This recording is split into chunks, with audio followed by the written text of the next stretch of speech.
Not an actual commercial, but talk about it. I guess that could be what your cat's consuming. So There you go. Here we go. This week we sonic boom Raul Julia right to his fucking face as we discuss the 1994 video game movie Street Fighter.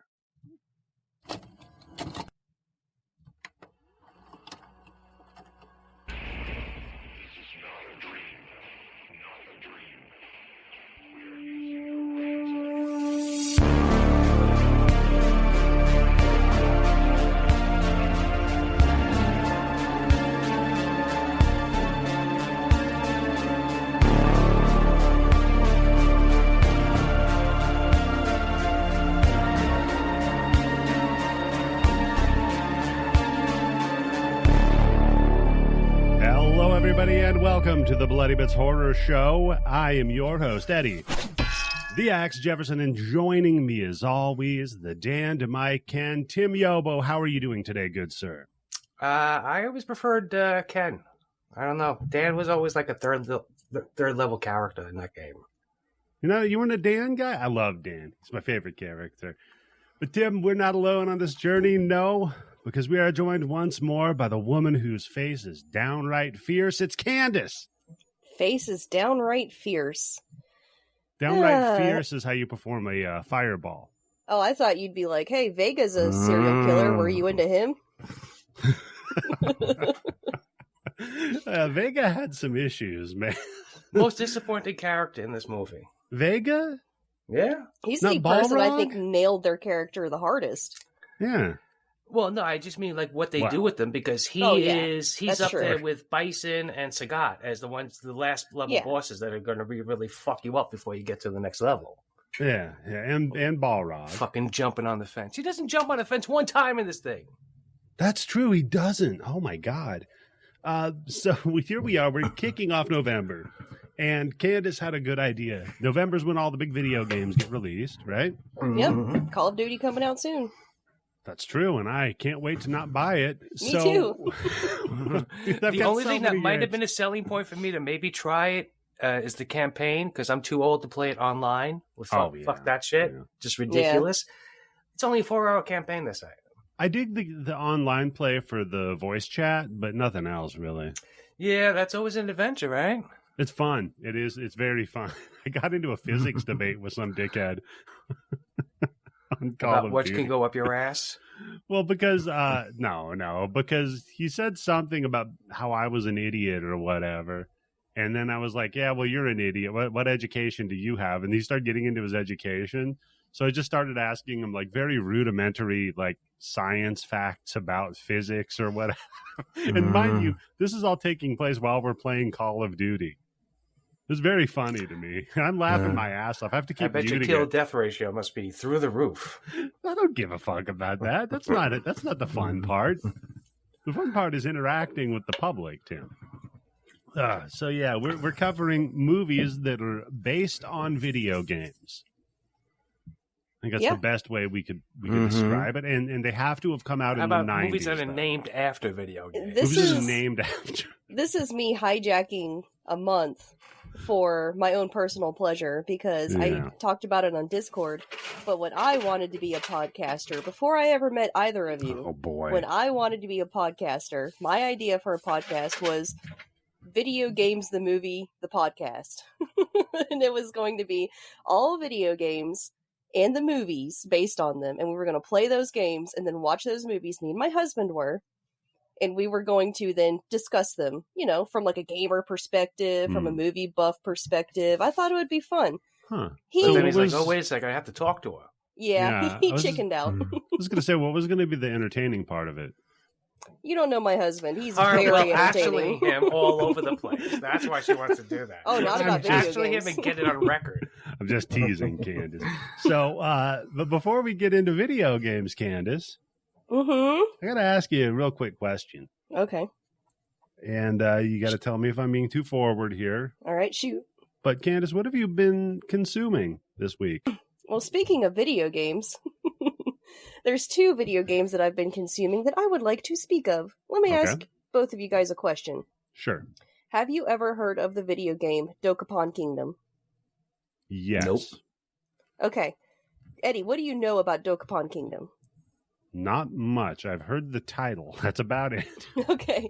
So Dokapon Kingdom was this... It's a board game, video game. It's a party game. It's like Mario Party meets D&D Light. Because you have like a board game, you roll dice to see where you move, stuff like that. You can screw each other over, but this game's brutally difficult. But you also pick your classes, and as you're fighting like enemies and stuff and each other, you gain experience, and then you can level up and appoint points into your skills. And there's a story mode that you play through, and side quests, and it's really fun. And it has taken my family by storm. Now, this is a game that before my husband and I were dating, I was still dating Chaz. We were all like, hey, why don't we go to GameStop, find a video game that we can play together and get drunk and play video games? Fantastic idea. So we went and randomly we found this party game called Dokapon Kingdom, and the guys at GameStop were like, oh, this game's fun, you're gonna love this. We absolutely loved it, and it has lived in infamy in our minds for 13 years, and randomly, out of nowhere, it got remade. That's cool. It got remade on the Switch. Okay.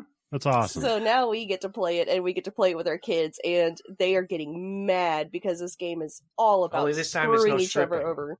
Like, this game is really harsh for no reason. Like in Mario Kart, they'll just fuck you over. They'll just give you, status ailments and stuff, or take away your shit. And then you have to start all over again. And then also the people can fight you, and then they can take your shit. It's it's a lot of fun, and we brutally backstab each other constantly, and we have to take breaks because we'll start fighting because we're all really competitive. And it clicks into that brain that loves gambling. It's like the perfect combination of progression, so you get that dopamine hit, but there's also a lot of risk involved. Teaching your kids young, Candice. So you also get that dopamine hit. So if you are looking for a party game that you can play with all ages, but is more involved than Mario Party, then pick Dokapon Kingdom. It's out on the Switch. It's really fun, and I highly suggest it for everyone. It vaguely sounds like to me is... Have you ever heard of Cul-de-sac Saga? No. I want to look into that one, too. That one's like... It's like a card game, so kind of like Magic the Gathering, but if that meant like Monopoly, and that it's a board game and you level up and everything, it might be something you'd be interested in. Is that a video game or a card game, did you say? Yeah, it's a video game. Oh, okay. It was on the Xbox. What's his name? Kenji Ito did the soundtrack for it, too. So, yeah, it was a big one, man. The other video game I've been playing is a single-player one. I've been playing the remake for Dead Space because it's on Game Pass now. I saw that came out on Game Pass. How is that? It's beautiful, for one thing. They didn't just remaster it. They completely remade it from the ground up. So it's got a newer generation engine. Yeah, it looks fantastic. And they've got enough in there of the original Dead Space to give me that nostalgia twinge, because I love Dead Space. Mm-hmm, mm-hmm. And they change enough to keep it fresh. It's really good.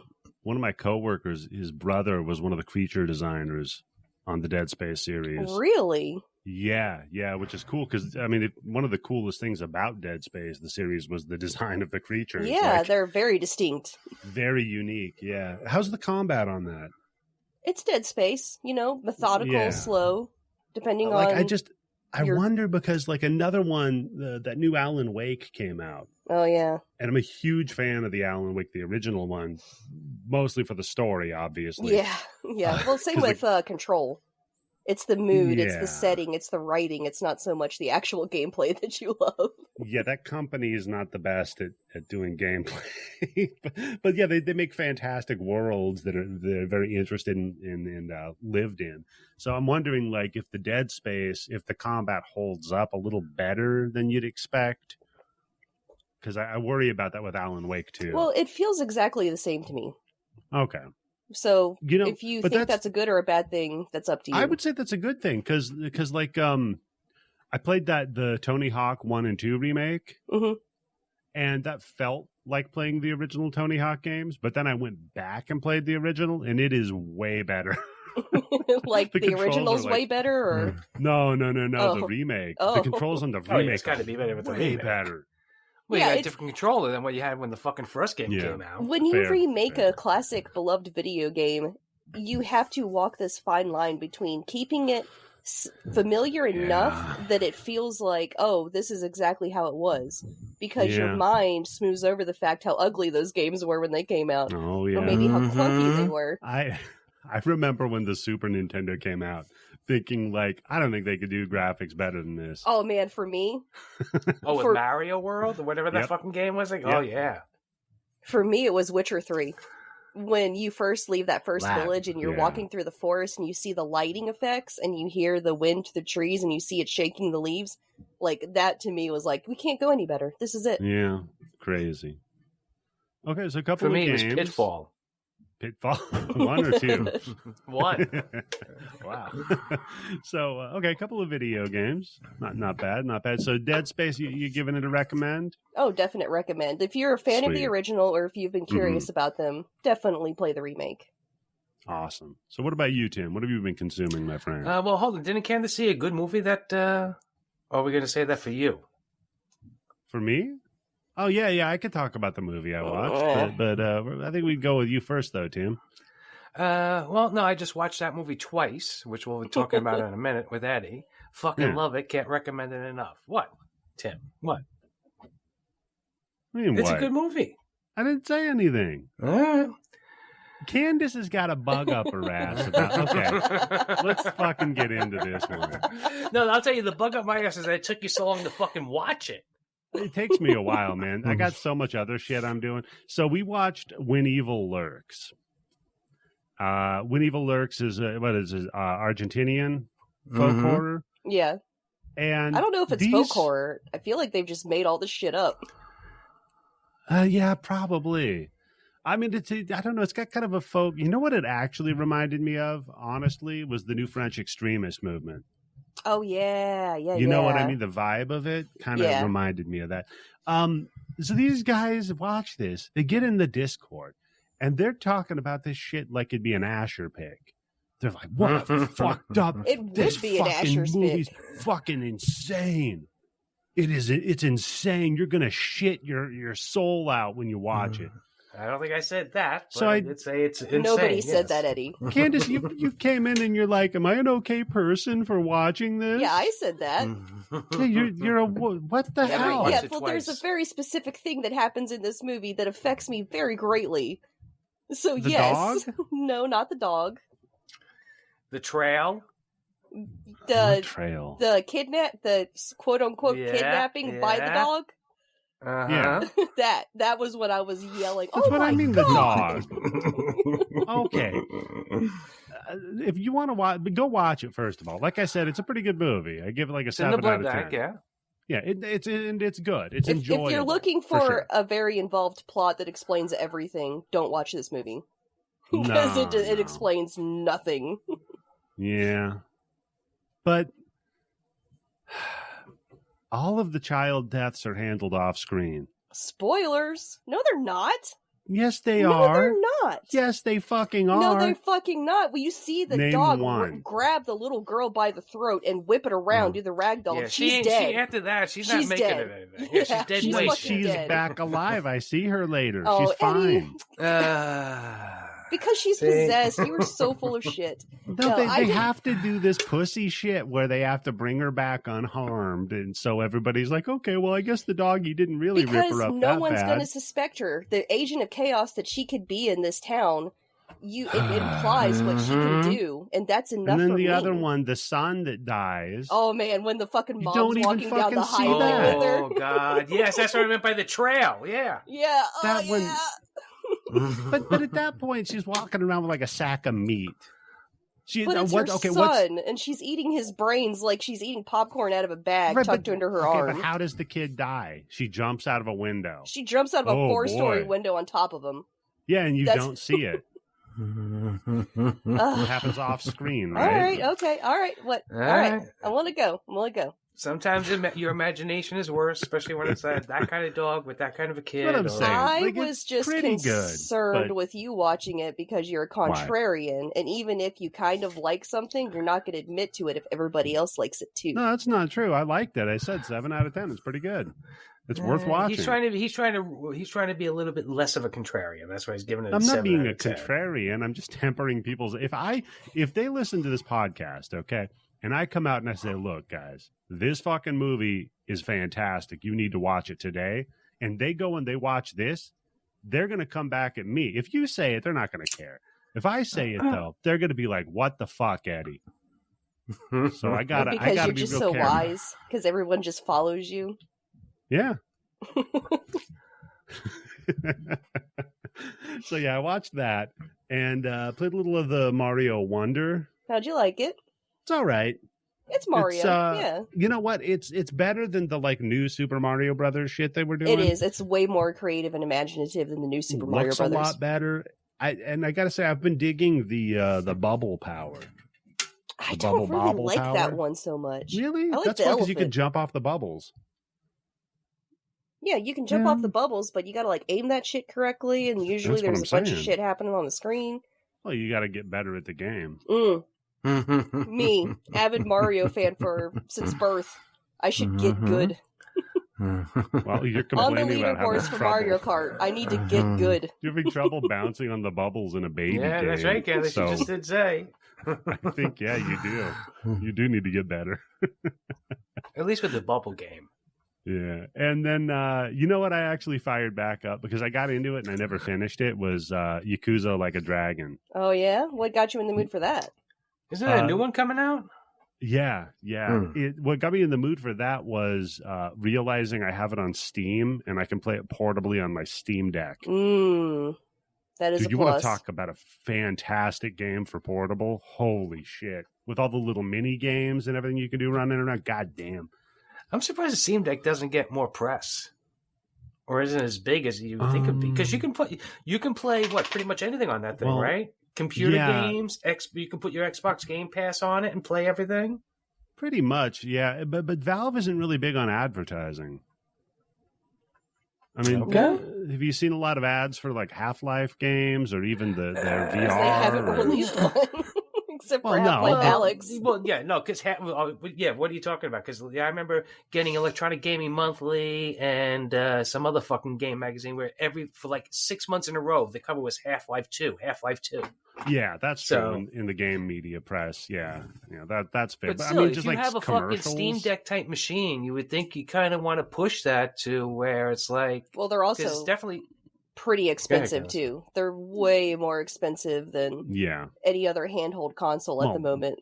Because you can play a real game on it, not like a Switch game or something. Yeah, exactly. You can play Xbox games. Can you stream that shit to your TV? Yeah.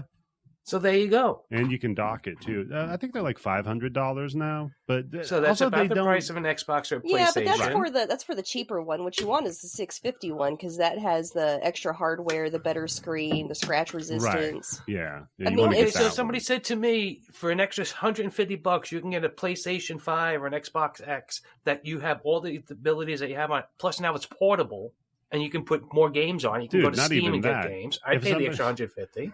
If somebody told me, hey, Eddie, there's a PS5, right? And then there's another model that links up to your Steam library so you can play all the games you already bought on Steam on the PlayStation, I would buy that PlayStation. Yeah. Because come on, I've got 300 games in my Steam library. What Jesus Christ. Yeah. So, it's fantastic on that for sure. And I don't think they need a lot of advertising. They've been sold out of Steam Decks for a long fucking time. There was a waiting list forever. So, whatever they're doing is working. But I'll tell you what's not working. Out, yes. It's not working is Street Fighter. Candice. Yeah. I keep blowing into the cartridge, but it just still won't work. Well, first off, you don't do that. First, you know how many people Nobody told us that. Nobody told us that. We all did it. Cleaned out of cartridges. Ugh. Did you ever go to a yard sale, buy an old NES cartridge, and clean it out with a Q-tip and some rubbing? It's Ew. so disgusting. Imagine the DNA that you'd be getting from that. God, Tim, running a DNA test on all those cartridges and see who you pick up. Like I said, I've got about 400 NES I found the man. Zodiac Killer. Yeah, no kidding. So, Candice, I'm going to ask you first. What's your history with the Street Fighter video games? Oh, the video games specifically? Here we go. Yeah. This was a game on the SNES. Your Street Fighter 2 specifically had it on the SNES. I played that game so much I had blisters on my thumbs. It's the only video game I've ever done that with. What character did you play? Chun-Li. Yeah. Well, Chun-Li rules. There's no Cammy yet. Yeah, there was no Cammy yet. Cammy sucks. It didn't come out until Alpha. Yeah, Cammy sucks. Yeah. But yeah, I mean, so I was already primed and ready for this movie. I fucking loved that video game. I loved everything Street Fighter. And then finally badgered my poor stepfather into going to the movie store so we could rent Street Fighter the movie and watched it. And even I, at the tender young age of, God, this came out in 94, so I was 9 years old. I knew this movie was a piece of shit. But it was Street Fighter, and it was Jean-Claude Van Damme. So by God, I was going to love this piece of shit movie. And I still do. I know it's a bad movie. I know it is. I objectively know this is a terrible, terrible film. But I love this fucking movie, and I've fucking memorized it. I've watched it so many times. I'm going to get to my Did you already have your crush on Jean-Claude Van Damme before this movie? Yep, or was I already this the did. movie that did? I already did. Tim, come on, man. Believe me, you don't need this movie to get a crush on. She's a big Chun-Li fan. That's why. Huh? So, Thank Candice, you, Time Cop.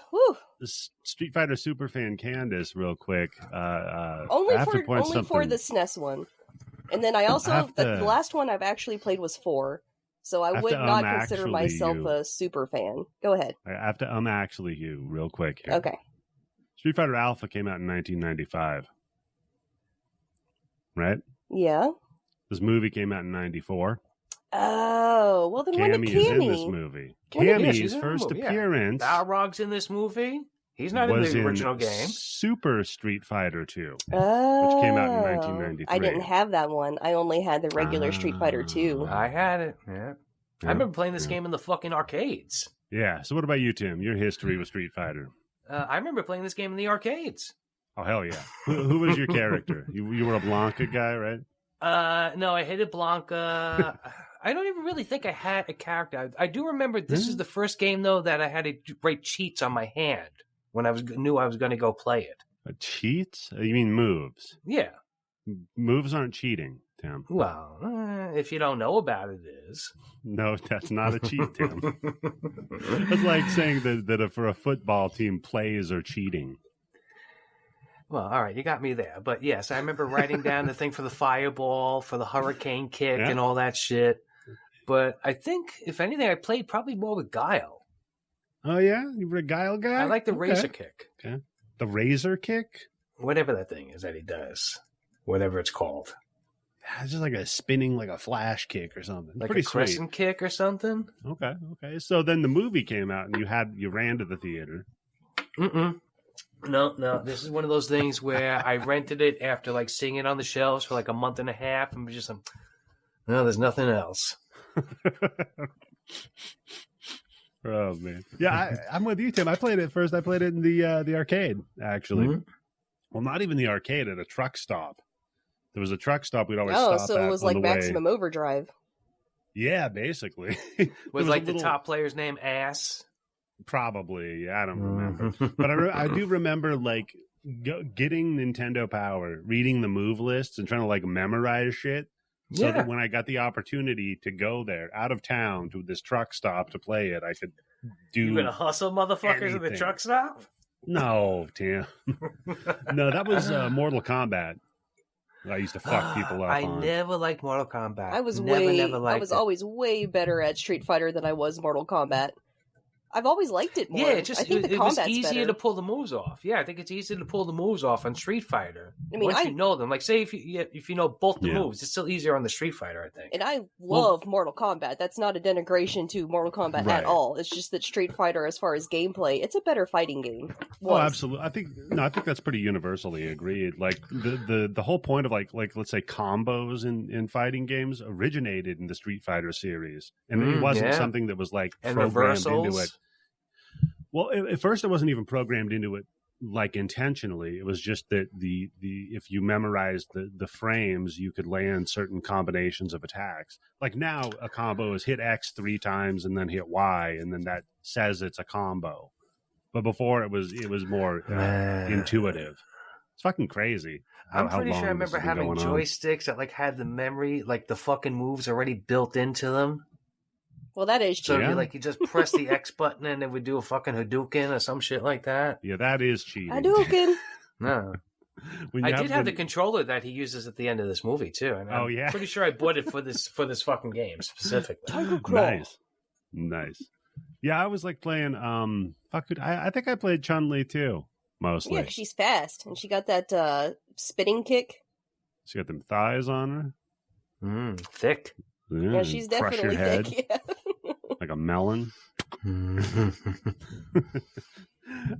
So Street Fighter came out in 1994, of course, to capitalize on the success of Street Fighter 2, not 1. Nobody played 1. And they saw what Super Mario Brothers did, so they got to get on that sweet ride. They're like, look, we couldn't do worse than that. And they didn't do worse than that. They did marginally better. This one had a little bit more coke.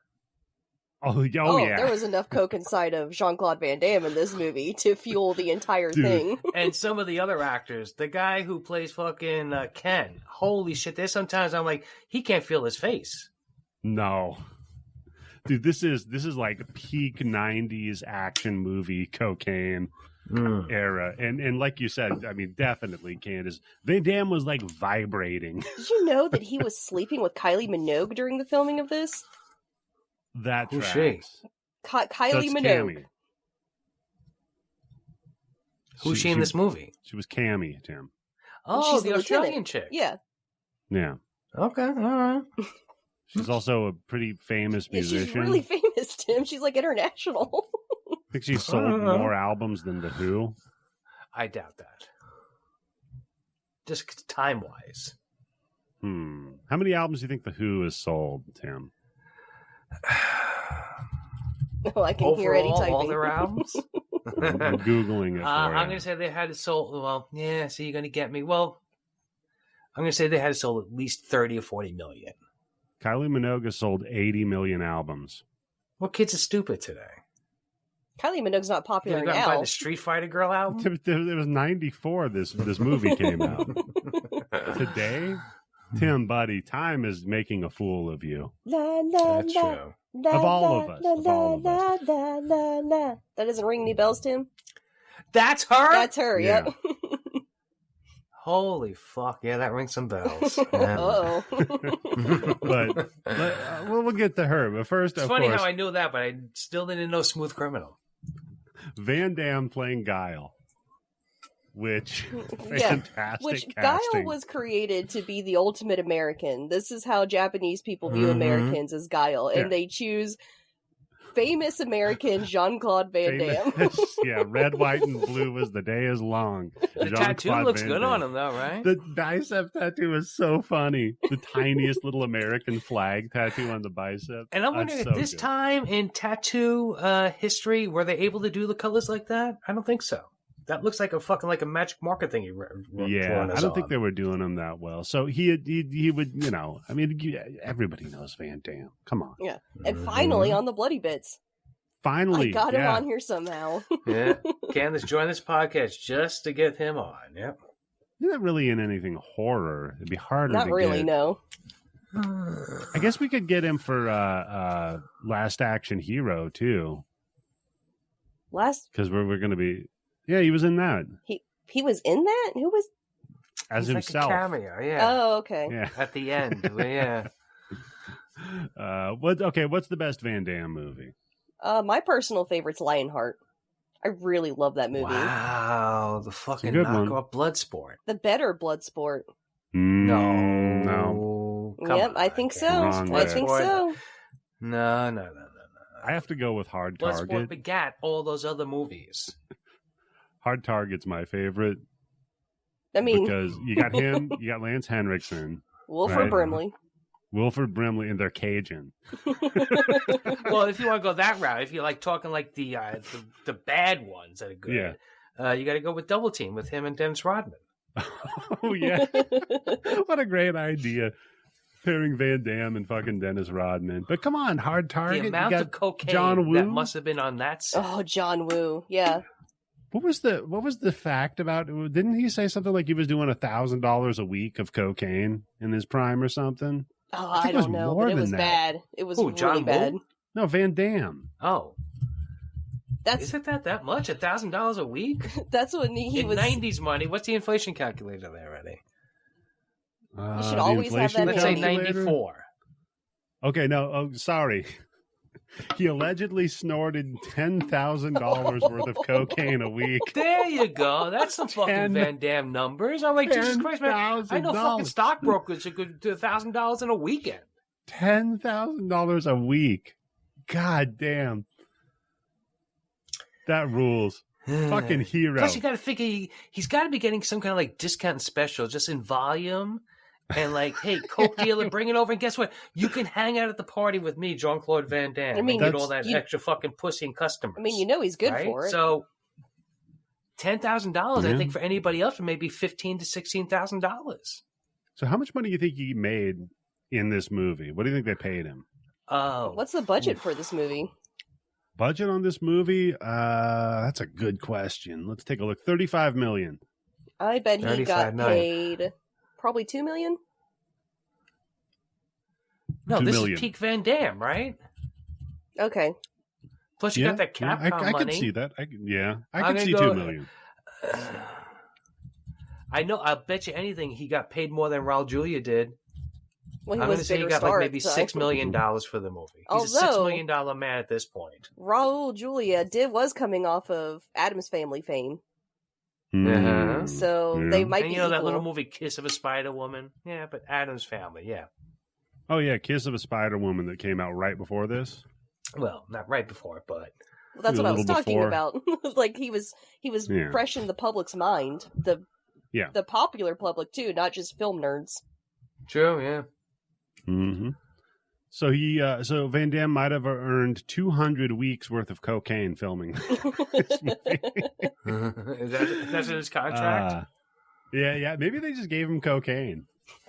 You know what? Maybe they just told him Raul Julia really was a Southeast Asian drug lord that was smuggling cocaine. He's like, he has your cocaine. They paid him in bison bucks. Yeah. Oh, God, the bison bucks. I need some bison bucks, too.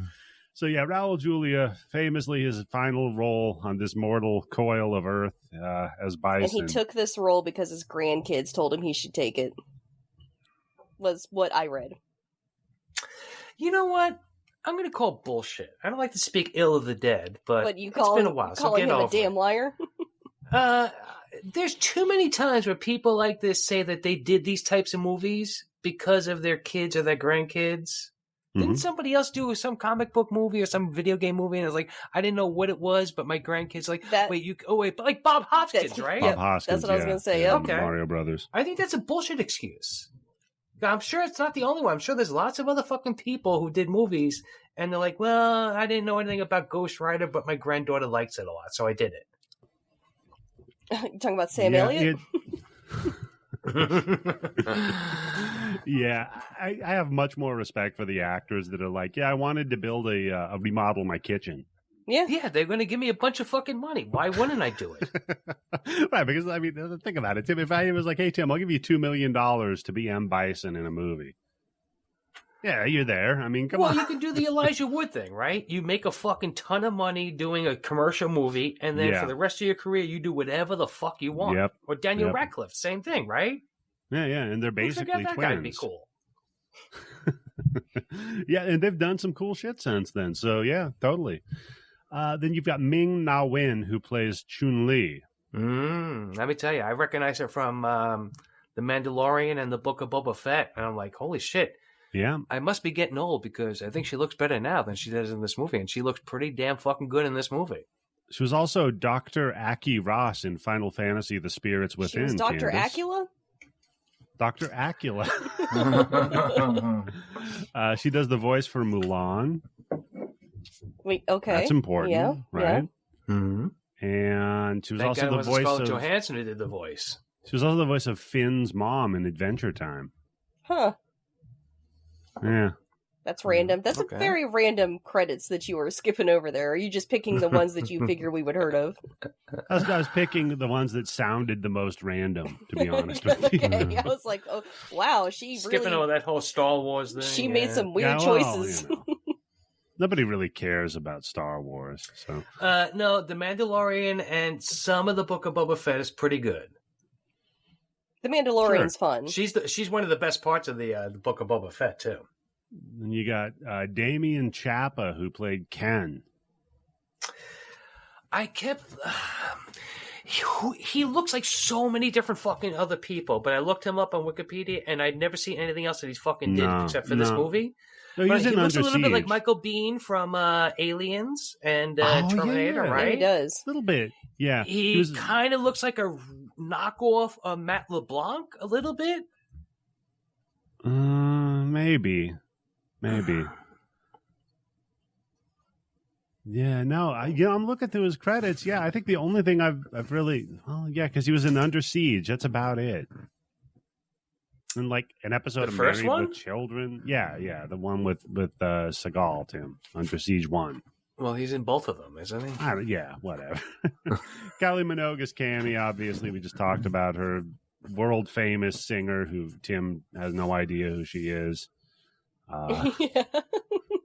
Byron Mann, who played Ryu. Byron the Man. I never was really into the Ken and Ryu characters in Street Fighter. Well, I know Ryu's... Well, you're a fucking Dan guy. He's the best. He's, everybody's like, no, it's Ryu. It can kick everybody else's ass. According to the internet, Ryu is the best Street Fighter character. So he's like the Liu Kang. No, he's got the red outfit on. He looks much better. Ken's got the red outfit. Ryu's got the white. Yeah, that's what I meant. Yeah. Ken is the better character. Yeah, Ken's and this guy also did nothing. Ken's definitely the more interesting character, that's for sure. Oh, in the movie? Yeah, because I don't know what the fuck they did with his character. No. I mean, like in the video game lore, Ken's character is way more interesting. He's more fun. Because, Ryu's always, trying to become the ultimate warrior, and he shuns society. Man, it's too fucking serious. He's way too serious, and Ken's like a party boy. He goes into movies after winning the world championship, and he's awesome. He's more of a Van Damme, Which plays into this movie, the fact that Ken can just walk around and no one can recognize him, even though he's a world famous movie star in the Street Fighter universe. Yeah. But not in this movie. No, he's just some asshole. Let me get your guys' opinion on something.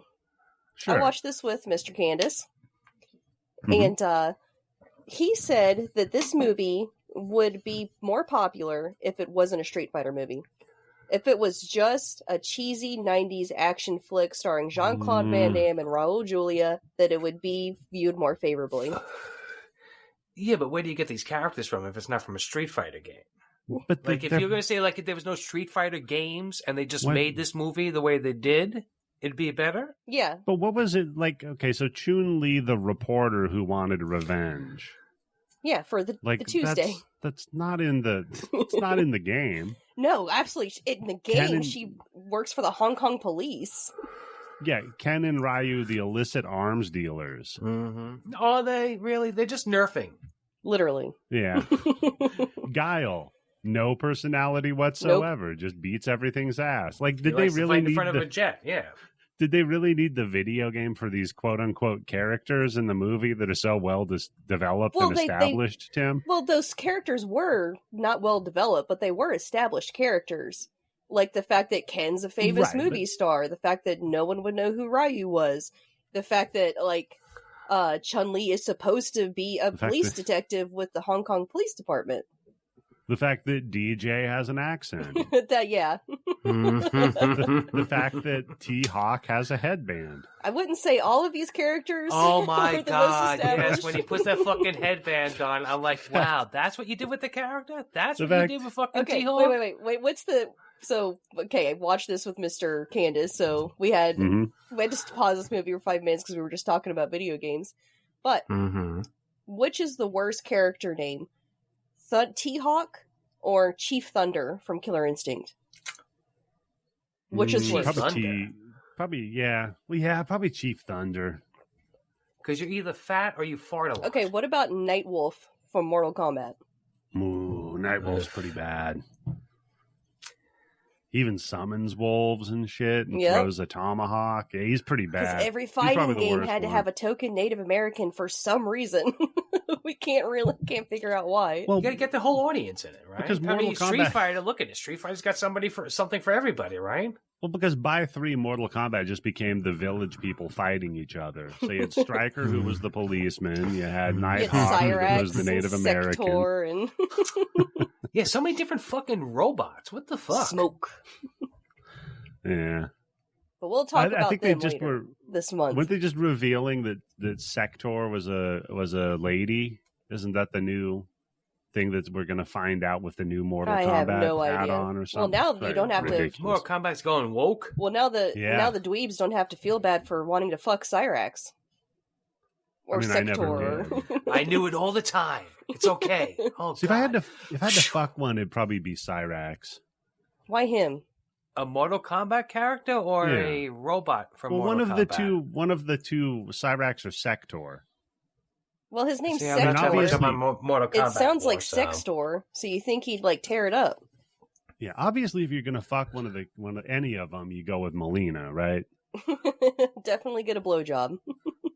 Yeah, exactly. Is that the one that blows your kisses before you die or something? Yeah, look, bitch, I'm gonna knock your teeth out, and you got a lot of them, so and they're very sharp.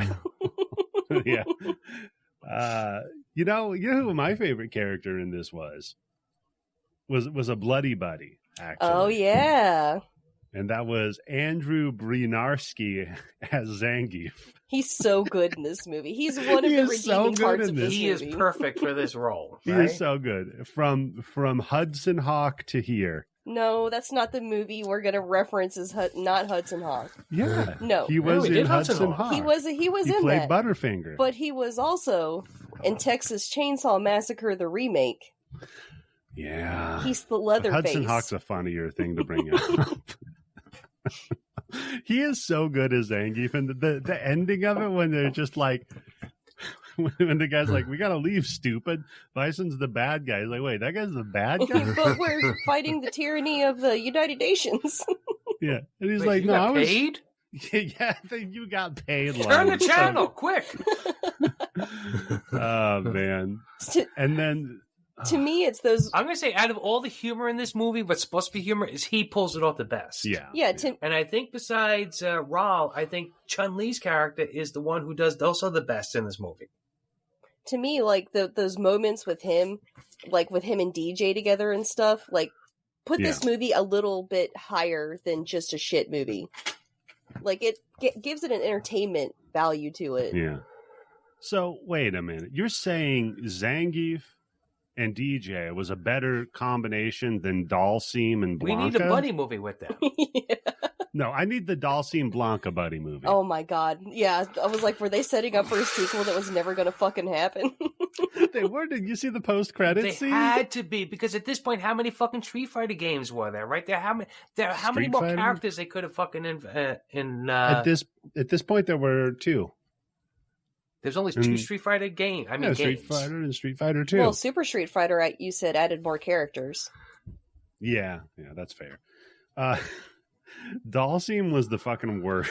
Yeah, you like. Oh, that's a cheat. That's a cheat motherfucker who picks him. Yeah. Yeah. No. In the movie, he was the worst. Yeah, in this movie. Oh, yeah. Don't even fucking name him Dalsim, because for some reason he loses his hair by the end of the movie. Yeah. Where'd you get those earrings? But he still doesn't have stretchy powers. That's fair, and he also doesn't have Yoga Flame. Well, no, hold on.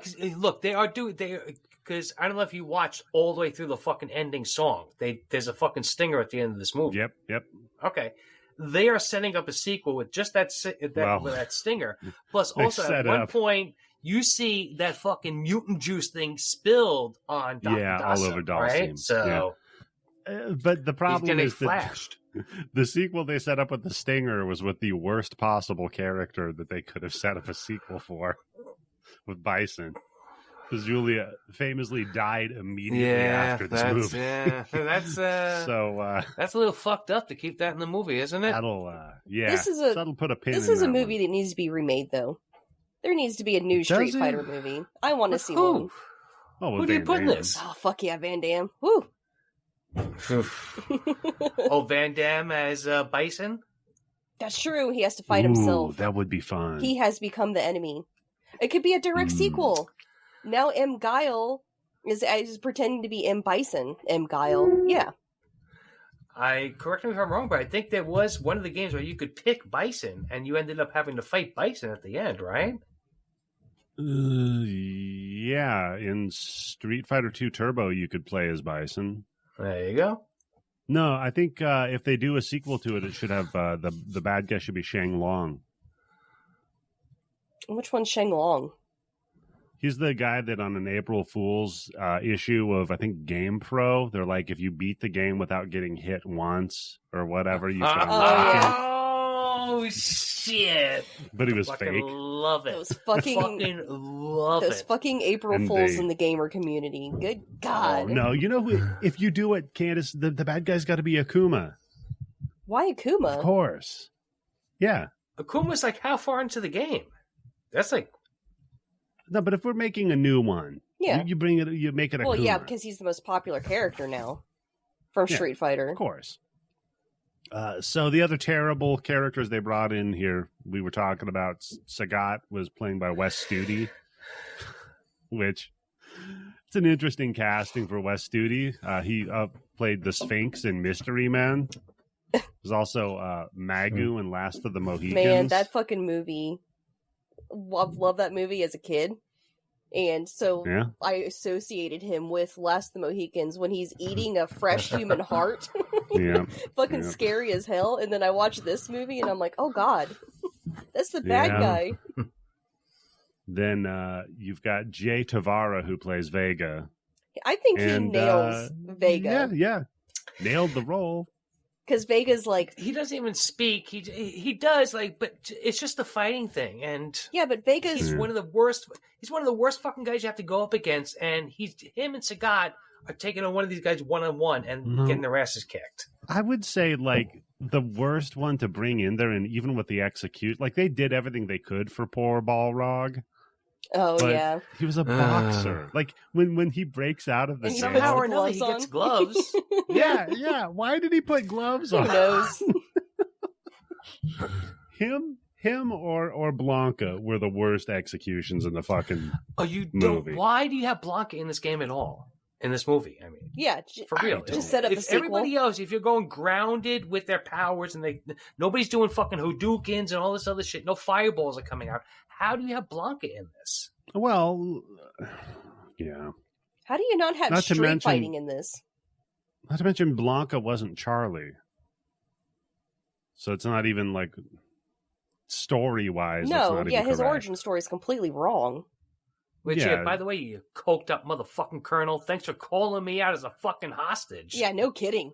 Oh my God, I was like, wow, that was a really bad idea. Candice is like, he might be good looking, but he might not be too smart. Not at this moment. He probably doesn't even know what day it is. So it's a Tuesday. So I have probably the fewest notes I've ever taken. Oh, I didn't take notes. Yeah, same.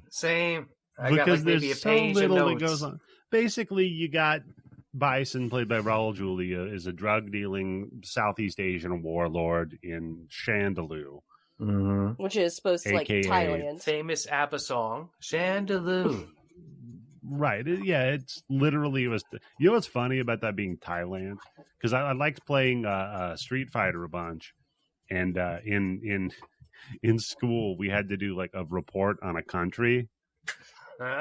So you did and Thailand? I was like, yeah, I did Thailand. Based on the game?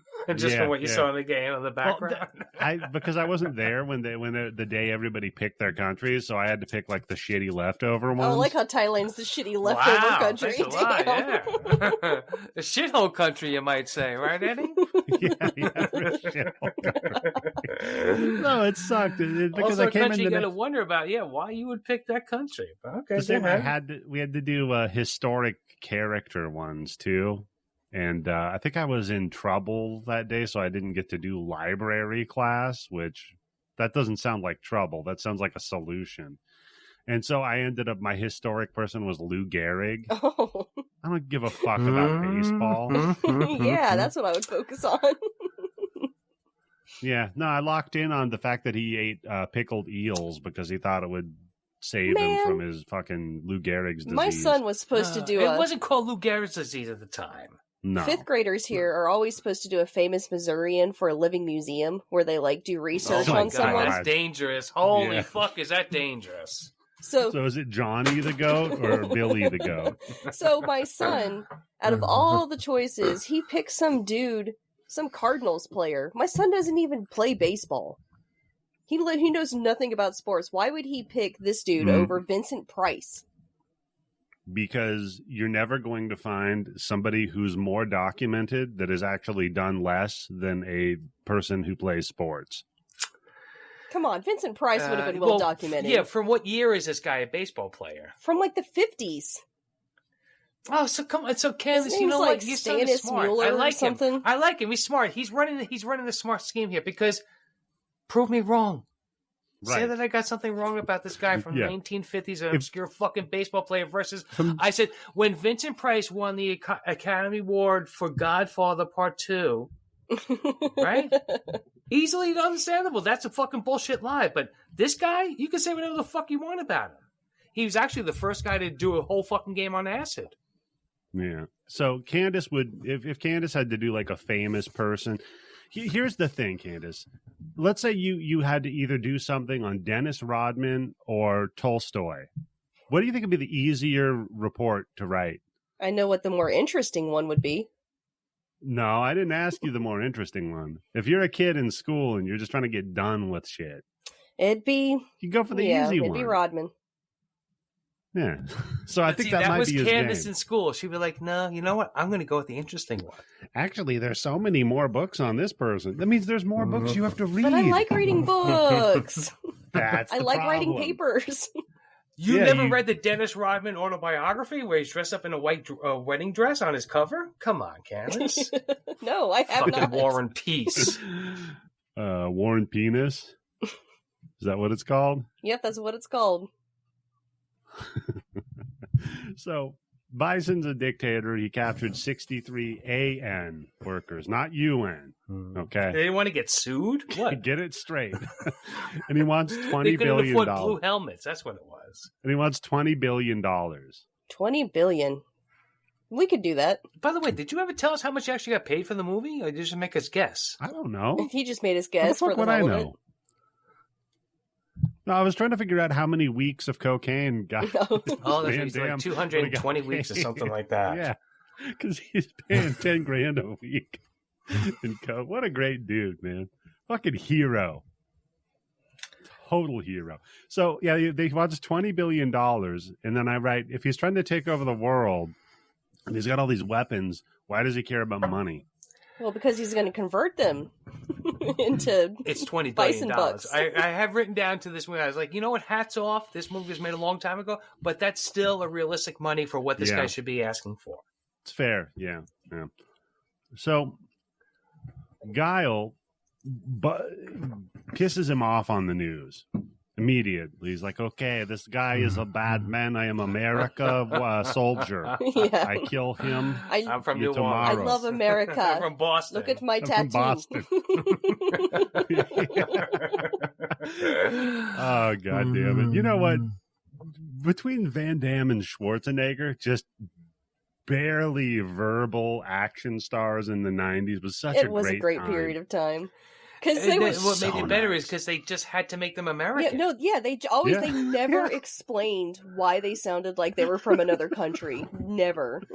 You know why you're going to kill that motherfucker? Because he killed the chick that got you a fucking green card that got you into this country from Brussels, right? That's why you want your revenge. You were almost there for the fucking green card, and he killed her. Yeah. So then the whole point of Guile pissing him off on the news is he wants Bison to interrupt the signal so they can trace him, right, to wherever he's interrupting the signal from. So then we meet DJ, we meet E Honda, we didn't mention DJ. By the way, okay, what about him? Wasn't he in a Friday the 13th? He's in Friday the 13th. He's in Friday the 13th Part 3. He's the enchiladas guy. And he's also in Return of the Living Dead. He's horror royalty. Okay. You know what? I did not recognize him. Oh, my God. I don't believe that. No, that is true on this one, Tim. No, I was too taken That's aback. That's more of a Candice move, not your move, Eddie. I was more taken aback by the swap of ethnicities of E Honda. That was a little weird. Because E Honda... all of a sudden he's from Hawaii? Yeah, he's Japanese in the video game. He's 100% Japanese. Yeah, he's a Japanese sumo that you fight in a bathhouse. Yeah, and he's got the 1,000-hand slap. He's a diaper. Yeah, he's got the whole shebang. In this one, he's a big Hawaiian guy? Yeah. I mean, he's still a sumo wrestler, but... Who's cheap? Because he got a book, How to Live in This Fucking Country on $25 a day or less? Oh, yeah. Yeah. I'm like, dude, you are not eating $2,500. You are not eating $25 less of food a day, any country. Yeah, no, those sumos can fucking eat, man. That's always fun, is to watch them eat on a show or something. No, I don't watch shows about people eating. We need a sumo wrestling in the hot dog contest. Show fucking Joey, whatever his fucking Chestnut. name is. Yeah, Joey Chestnuts. Well, the Japanese dude got banned from the hot dog eating contest at Nathan's. Remember that dude that he kept fucking just beating the piss out of Joey Chestnut? Oh, so what? They just they got him deported or some shit? Yeah. Kobayashi. Takeru Kobayashi. No, he got banned because apparently the Nathan's one, they don't want you doing other competitive eating challenges that are not by whatever their organization is, and he would do that. Wait, there's a whole organization that has food eating contests, and like if you fucking step out of like WWF and fucking WCW? Yeah. Of course there is. There's MLE, which is the Major League Eating. Dude, this is the last bastion for the fucking mafia. How low they've gone. For real, because that's a fucking mafia shit. That's a scam. Oh, yeah. You think they're... eating contest organization with fucking certifications and weigh-ins and this shit. No. You think there's just some fucking old Italian guy telling Joey Chestnut to shave wieners this year? You're favored by 3.5 dogs. Listen, what about if you only eat 58? You still win, but, then we get paid. That's the bookie taking bets on the fucking hot dog eating contest. Of course there is. You gonna tell me in Vegas there isn't some fucking place that you can't bet on the fucking hot dog contest? Oh God, Tim, I gotta see that, buddy. I gotta bet on some hot dog eating contest. Some fucking poor schlep, he's gonna bet his last $100 on that contest. He's like, oh my God. Is it. It's make it or break it. So we find out that they're watching Vega do some underground fight with his claws on, which seems unfair. I was gonna say, what kind of fight is this? Is this like fucking Conan, where Conan gets thrown in the pit, he has nothing, and the other guy's got fucking swords for fucking arms, and you got to work your way up to getting fucking claws? I think so, and I guess Saget runs the club because he's the that they're former in. champion of this underground fighting ring. Right. But what I was saying about how this guy nails the character of Vega is the fact that he's so vain. True, yes, he is flipping that ponytail. Yeah, he looks like Vega. Other than the fact that he's has got darker skin and black hair, he looks like Vega. He's got the outfit, he's got that big old ponytail. But the way he moves is so ostentatious, and when the crowd kind of moves towards Ryu more, Like, you see him getting jealous and, like, pissed off and stuff. I just think he really nailed the character of Vega. No, he does good at the part, but it's just like, just what they did with the character just doesn't make any sense. They totally waste him. They waste this character, because Vega's one of the best villains. Yeah, he's a tough-ass motherfucker when you got to his level. What they do with all of the characters, except for maybe Guile, is pretty stupid. Yeah. True, like, yeah. Who's the character they handle well? Maybe Zangief, I guess. I don't know. Nobody really. This why don't even they have a fucking part where this stupid fucking oaf of a man is going like turning around, going what, and he's turning around. As he's turning around, he's fucking smacking motherfuckers and knocking them down. Easy. Yeah, that's how you get. Because I was like, what I couldn't believe about this movie is how they almost get nobody's fucking moves in. Yeah, that's true. Are you talking about the clothesline? Yeah. Just the clothesline where he's spinning around, right? Just do that. Of the spinning pile That's driver. an easy thing to do. E-Honda. There would have been an easy fucking thing where he's like trying to break down a fucking door instead of kicking. Yeah, he's like trying hand to smack the chopping fucking it. Yeah. door open, right? Yeah, he's like doing the judo chop thing. Yeah, the one that gets the most of the moves, I guess, is technically Bison then. Yeah, because he gets his like psycho shocker. Does, yeah. And he gets the Psycho Crusher because he flies at the end and shoots lightning out. Although Guile does the flip kick. Yeah, he does. Yeah, he does. Yeah, he kind of spams it a little bit too, that motherfucker. He does. Yeah. Oh, God, that was the most annoying when you played somebody who would turtle as Guile, because if you held down and back, no. If you turtled as E-Honda, you were unstoppable. I did that. I wasn't above it. Candice is beating the shit out of everybody crouching else in the corner, and I'm just doing the 1,000-hand slap just constantly. I remember my friend used to play as Guile. He would turtle, and then what he would do is if you came in too close because he was holding down and back at the same time, he could change that and either do the flip kick or the sonic boom, depending upon what you did, because both of them were technically charged up. Sonic boom! Yeah, there was no sonic boom from Van Damme in this. Don't I think they try a little bit of one? Yeah, they also try a little bit of a Hadouken. Yeah, they give like a little bit of shock of energy when he punches someone, and it's got like an extra sound pop. And I was like, I think that was supposed to be a Hadouken. Maybe they have that. It's just crazy because it a little. All right, I understand. Look, you want to ground this movie at least a little bit in reality, right? So you don't want fucking E-Honda doing a fucking hand thing where his hands are blurring. You don't want fucking Dr. Dalsum fucking reaching across a laboratory and pulling shit out. But like, there's so many other characters. Chun-Li. Why doesn't she get a fucking kick scene where she's fucking kicking this guy like 4 or 5 times in a row at least? Well, she kicks him a few times. Yeah, but not like in a row. Yeah. Well, I know they want to keep it grounded. That's why the whole Blanca thing really doesn't work. Yeah. Yeah, they didn't even go whole hog on it. Where's he fucking shocking somebody while he's fucking turtling? Why is he munching on someone's skull?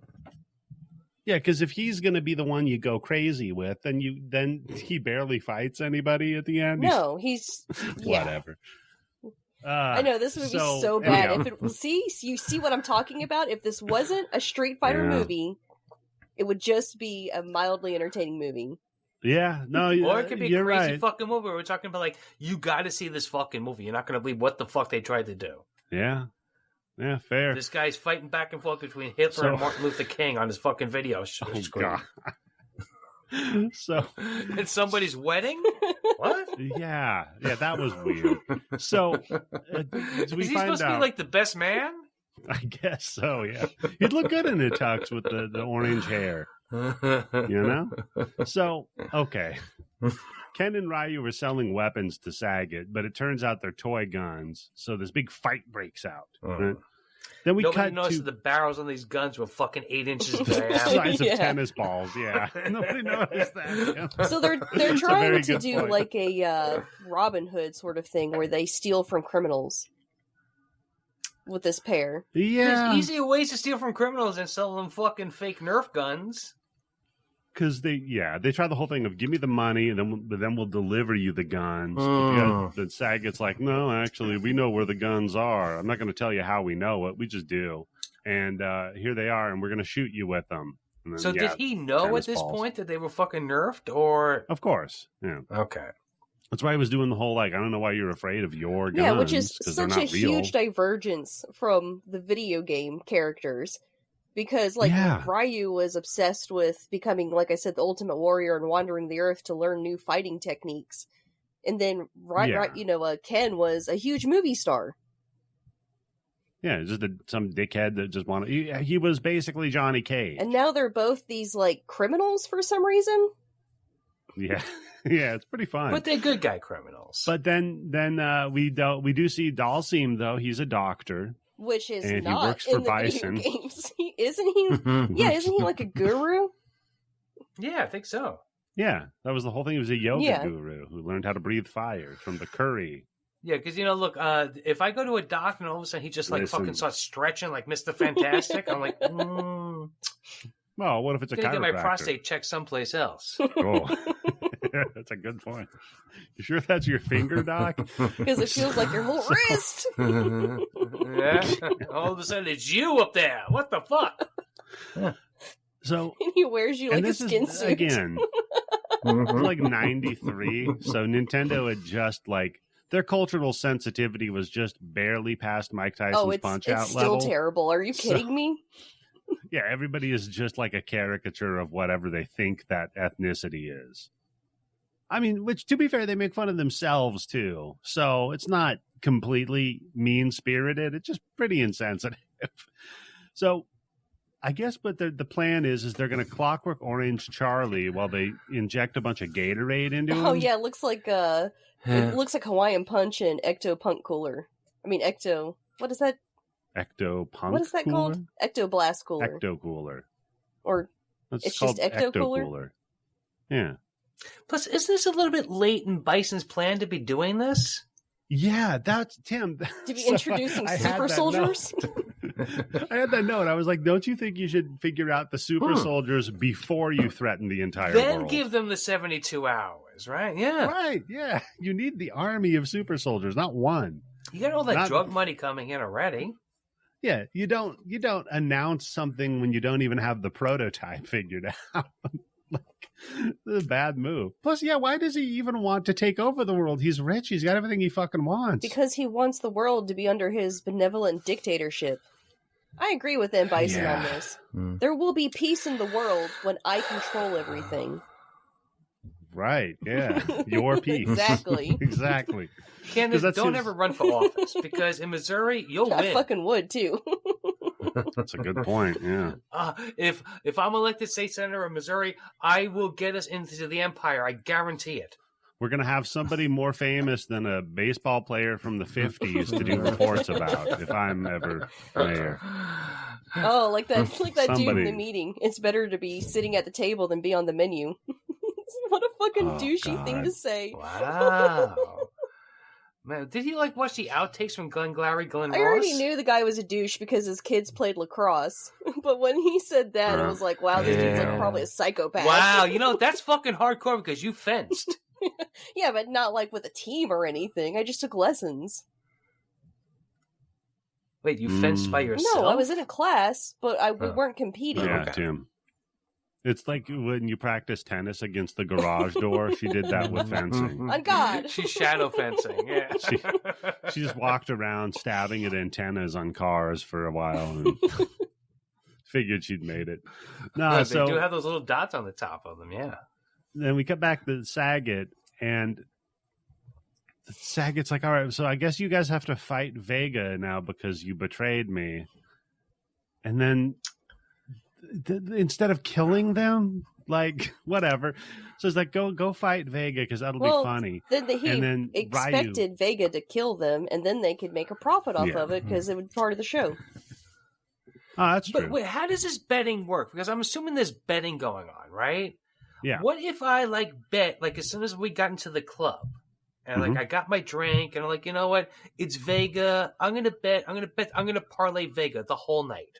Mm-hmm.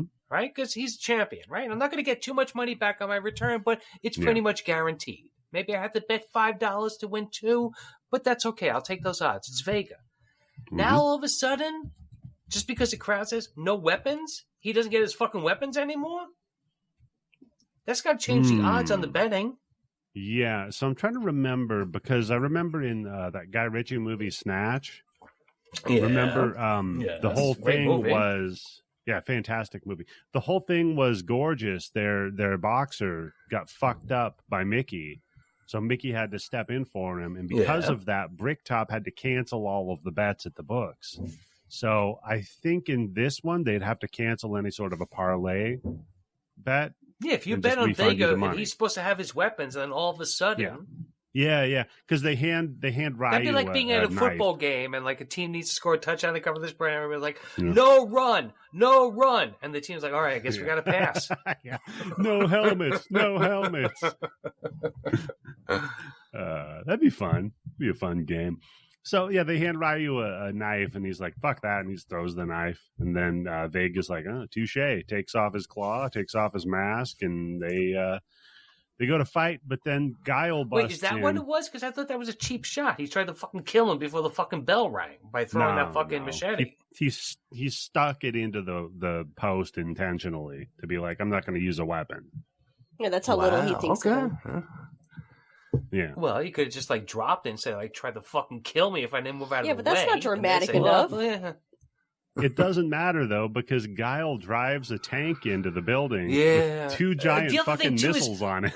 So many fucking fight setups, we don't even fucking see them. Something like this happens. This is one of the biggest drawbacks of this movie, is that it will build to something. There's no fighting. Yeah, and then it stops. Something interrupts it.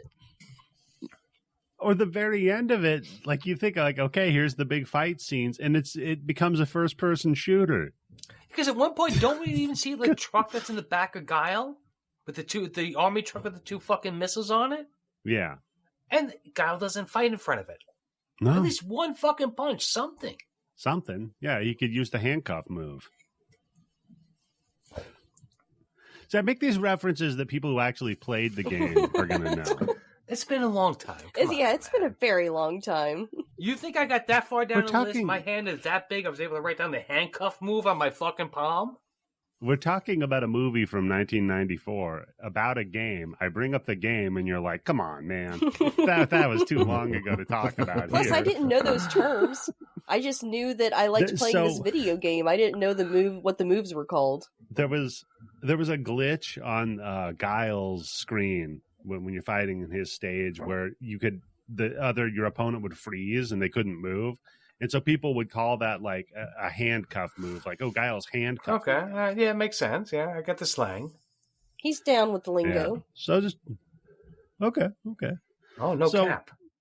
They all get arrested, and then Guile decides that in prison he should recruit Ken and Ryu to get info, because they're like, listen. We arrested them. We arrested them not with Saget.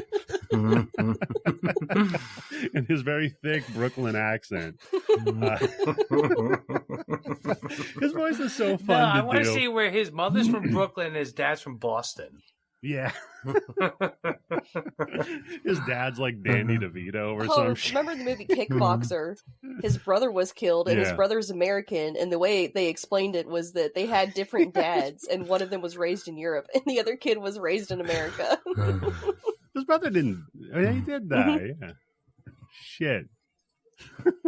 I just remember Ogre. That's from Bloodsport. Which was... Bloodsport. That's right. Oh my god, can't hang, bro. Who fights American style, which is you swing like 2 haymakers and then you have a heart attack. You fall on the guy. That's it. Yeah, pretty much. So, yeah, Guile decides, he's like, listen, they're the enemy of my enemy, so let's have them, work with us. So the next day, they're like, all right, we're going to transport you to another place, I guess, because this prison's not secure enough. This fucking setup. This is some fucking Rube Goldberg, perfect fucking timing. One thing goes wrong, and this whole thing is blown, it's way too elaborate.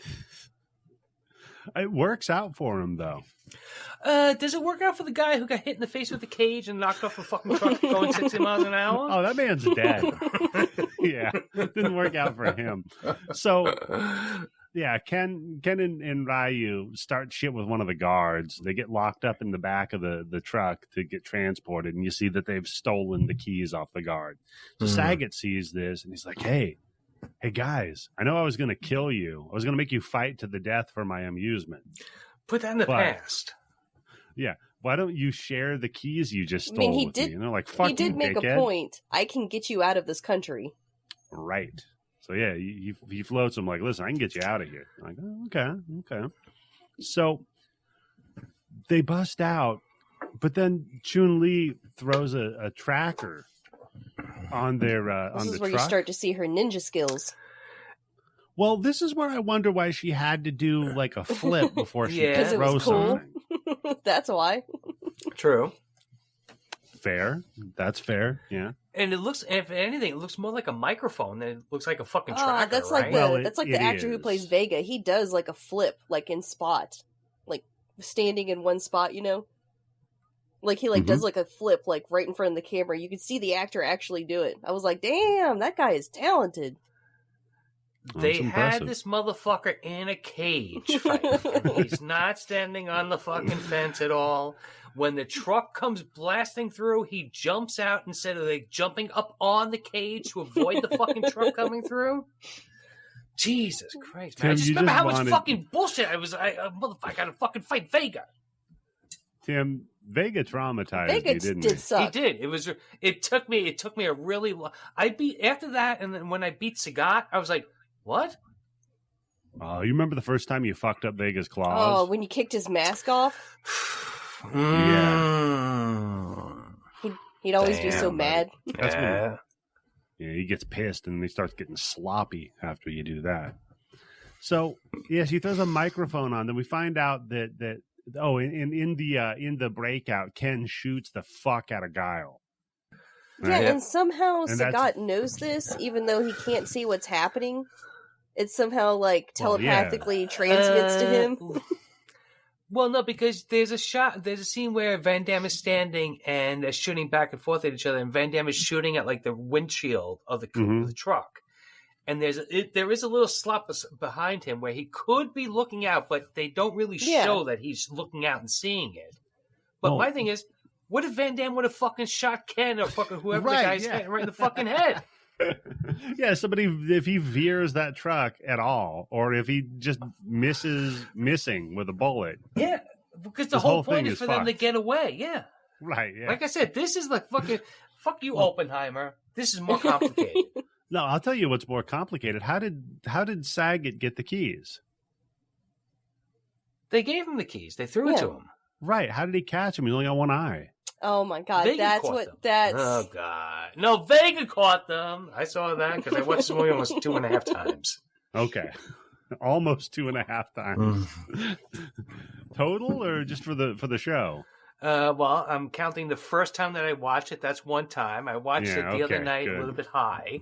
And then I watched a little bit tonight, and I was like, I remember the rest of it. Not a lot happens. Yeah, no, not really. So then Chun-Li, she goes back to check on the tracker, and she discovers that her tracker is not alone. There's another tracker. So she tracks the tracker. Why? To the morgue. Somebody's blocking the tracker or something, right? To the morgue. Okay, now... Oh my... Again, here we go. What the fuck is up with this? Guile has a sense of humor. He's laying under a blanket. No, this is when he's crashing from all those that coke, right? Yeah. Where he's sleeping for 14 hours That's why she straight. thinks he's dead. Yeah, Guile's heart rate, his resting heart rate, somewhere around 400 beats per minute. His body is on fire, so he had to go chill out in the fucking cooler for a minute.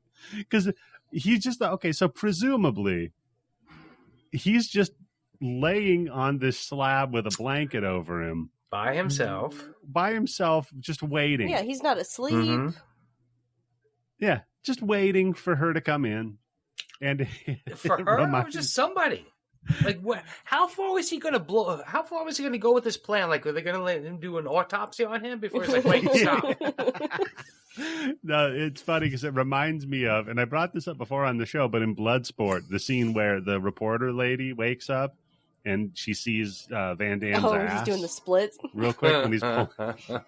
But the way that it's cut is like, it looks like he was just standing there with his ass out, waiting for her to wake up. Well, come on, he's Van Damme. He could do that. So I wonder if he's like. Do you think that he like greets her by squeezing his butt cheeks together and make it talk? Oh yeah, that's where Jim Carrey got his inspiration for Ace Ventura. Was Van Damme from Bloodsport. Jim Carrey's one looks very loose, and somebody else's look very, very tight. So you wouldn't be able to get your finger out of that if you tried. Fair. Don't do that shit with Van Damme. Not like that wizard sock Jim Carrey's got. Oh God. Yeah, the wizard sleeve. Yeah, wizard sleeve. Yeah. The socks, I don't know much about wizards' feet. I'm sure it applies to them too. I'm sure. Yeah. They probably have to have the weird suspenders that hold up the little garters for their socks. Yeah. That was a good look. Dudes need to bring that back. You know there's some hipster out there wearing them right now. If not, you know what? Fuck this. Edit that shit out along with Candice's husband's name, and let's make a fucking $1 million selling that shit to hipsters right now. Selling sock garters to hipsters? Yeah. You know what? You're right. It would work. But it has to be a subscription service. Well, yeah, exactly. Every week we send you a new garter. That's why I was thinking, because I bought trash bags, and they, again, don't fit in my kitchen trash can right. Because they never fucking do. What's wrong with your kitchen trash can? Yeah, you should be buying a fucking regulated trash can. Regulated? Getting your fucking thing for like sent over like knockoff from some country? No, it's like Better Homes and Gardens. I don't understand why regular trash bags won't fit in it. They're not the like right hexagonal. Because there's a million different fucking sizes of the dickheads. Of the garbage cans or the trash bags? Yes, of the bags. No, so like it can't be. Yeah, there are, Tim. You got like a 13-gallon one. You got a 13-gallon one that's more narrow and tall. You got a 15-gallon one. I thought you meant like it physically would not fit on there. Not that you feel like the fullness of the bag was compromised. No, so the bags I got are slightly too small for the can. So then you put shit in it, it sinks to the bottom. And now you just push the bag all the way down. You don't have to wrap it around the fucking rim of the garbage can. And push the bag down? Then you can't put things in it. Just keep it pinned against the wall. You just gotta just make sure you don't put fucking shit in the first 2.5 inches. Yeah. Yeah. So no, my idea. Throwing stuff in your garbage can instead of fucking putting it in. I like to pretend that I'm Dennis Rodman from Double Team when I'm throwing out trash, Tim. No, so my idea, Tim. How far away can I get from the garbage can? Yeah. I want to have a garbage can and trash bag subscription service. Where it's guaranteed the bags will fit perfectly. Every month you send them a garbage can with you send the garbage can with the fucking bag already in it. Yeah, no, you subscribe for $100. We send you the trash can, and then every month you get bags. I can't imagine the cost of the shipping alone to run a company like that. Well, no, hold on. How much does a fucking trash can weigh? At most, a lot. I don't know. Depending on the type, like is it the wheelie bins? Yeah, I got a wheelie bin in my kitchen.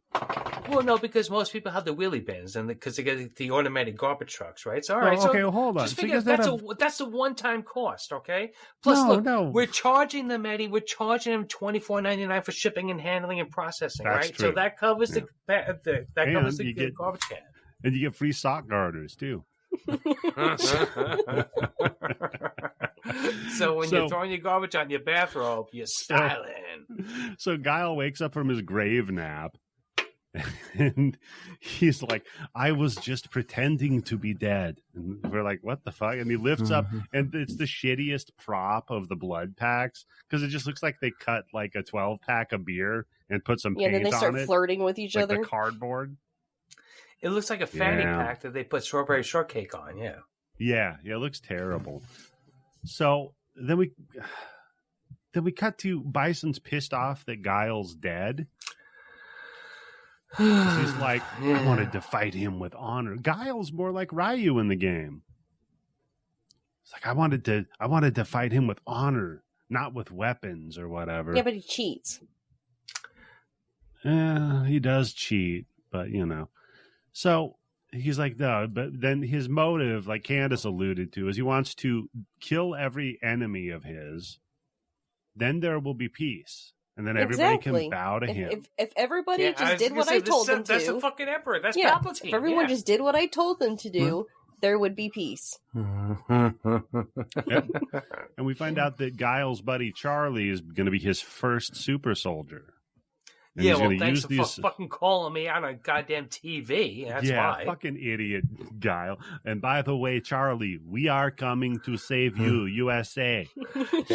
Listen, all you hostages. Listen, especially you, Charlie. Charlie, are you listening? Yeah. Charlie, you're my best friend, Charlie. Who's definitely a hostage right now. It would bother me if you were hurt. I'm so happy that you have a picture of me, your wife, and you in your wallet right now. Yeah. I'm glad no one made you look like She-Hulk and Carrot Top fuck.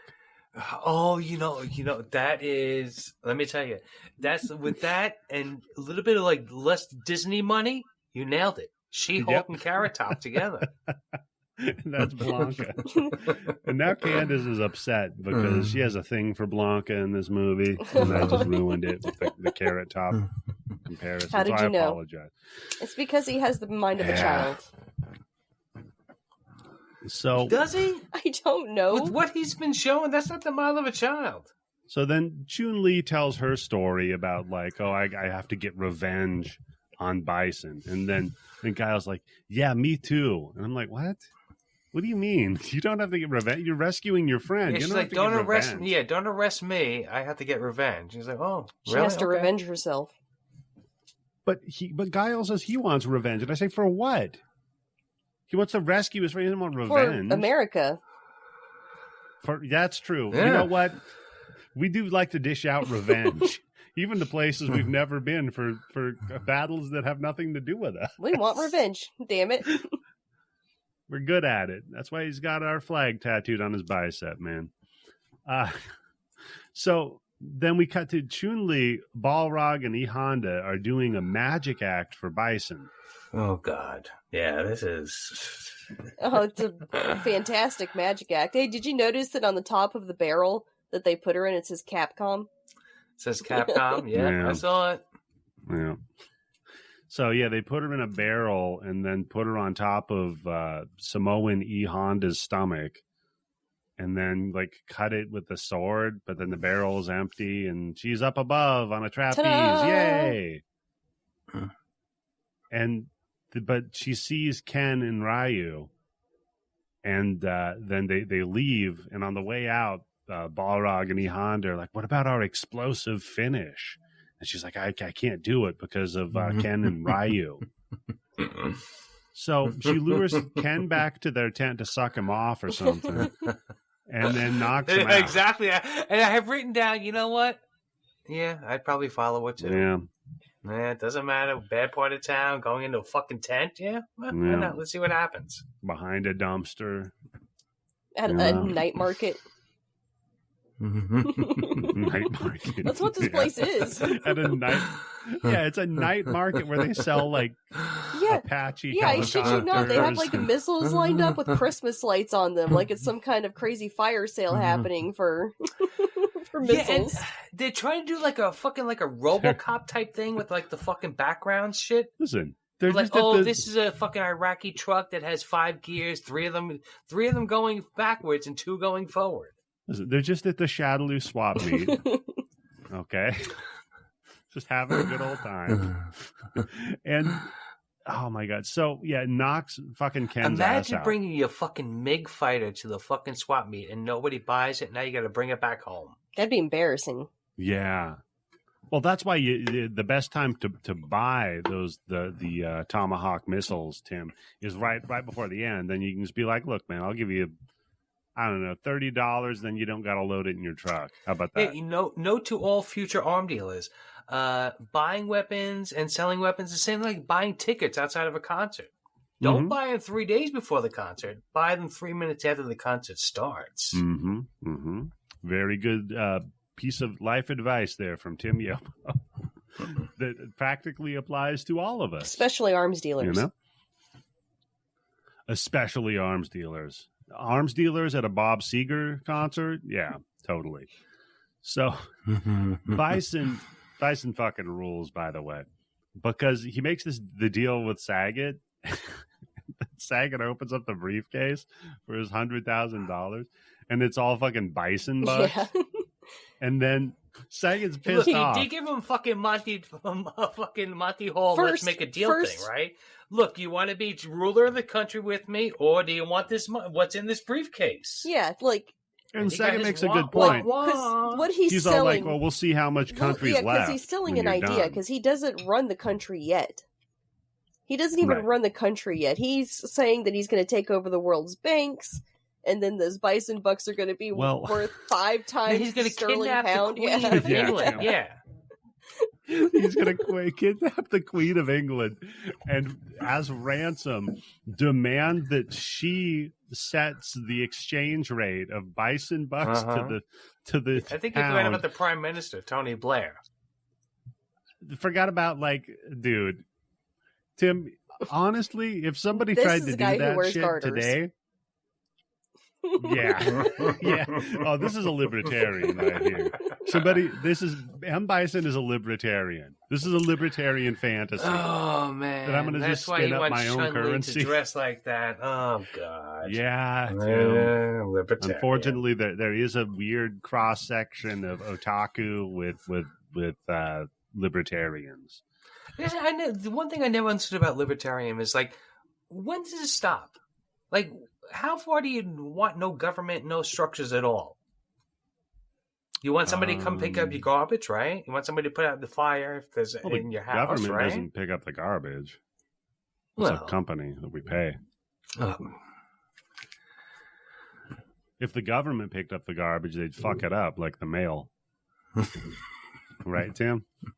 I don't know. The person who delivers my mail goes above and beyond. Yeah? You've been getting your shit lately? Nobody's stealing it? Nope. No. And nice. If I have to mail something important, she comes right up to the door. I give it to her, and that's it. Well, the mail's been fucking me over lately. Uh-oh. Yeah? Well, have you been tipping your mailman? Oh, wait, is this the same thing with that fucking poster thing, Yeah, Candice? Same thing. I ordered something, and it's not been shipped. And it's not been shipped for like 2 weeks. You know what it is? Bobby's still mad at the Fat Jason comment. And he's got his Did you see that a pic of him was like going around on Twitter? Yes, I saw that, and I was like, "Okay, hold on." I'm like, "Am I high? Am I drunk? Bobby. What's going on?" Because I think that's a picture of Bobby, and I'm like, "No, it can't be a picture of Bobby because it's on Twitter, and nobody's like tagging Bobby. He didn't post it. Yeah. Nobody's commenting on it. But what I did. Fuck? And it's him. Yeah, I tagged him. I was like, "Bobby's Bobby. Dude." That's kind of rule for Bobby. Good for him, man. That's all. Hats off, man. That's fucking incredible. He's almost a meme. Yeah, it's usually not a good thing when someone finds a random photo of you being passed around on the internet, but this was actually a positive one. Mm-hmm. Wait, hold on. Isn't there a picture of him like sitting down, like leaning up against a wall or something like that? He retweeted it with that and said this was me at the end of that night. Yeah, exactly. Yeah. That's what you got to post. Friday the 13th. Friday the 14th. Saturday the 14th. Oh, there's the meme right there. I don't think it would be Friday the 14th. Come on. Damn.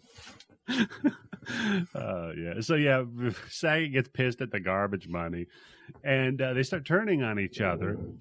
Then Chun-Li tells Ken and Ryo, "Look, fuck off, because this whole place is going to blow up."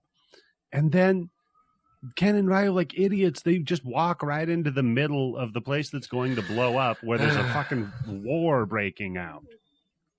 Wrong place, wrong time. So the guys are like, "Hey, what's up, buddy?" And they're like, "There's spies here." They're like, "Really?" He's like, "Yeah." And then you hear Chun-Li's voice on a TV, and they point, "Oh, over there." Very convenient timing. So then, who brought the TV? It was inside their crate that they brought with their act. Yeah, I think E Honda brought it.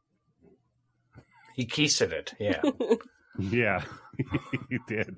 He nutted it, put it under his nuts. Tim, have you ever carried weed under your nutsack? No, I have carried a bottle of piss underneath my nutsack, though, for a drug test. Didn't work out, but I did it. Didn't work out? Was it like, this is very cold? What's funny about that, Tim, is if it leaks, then you did just piss your pants. Someone else's piss. No. I should just give them those pants. No, that's when you say, "Someone pissed my pants."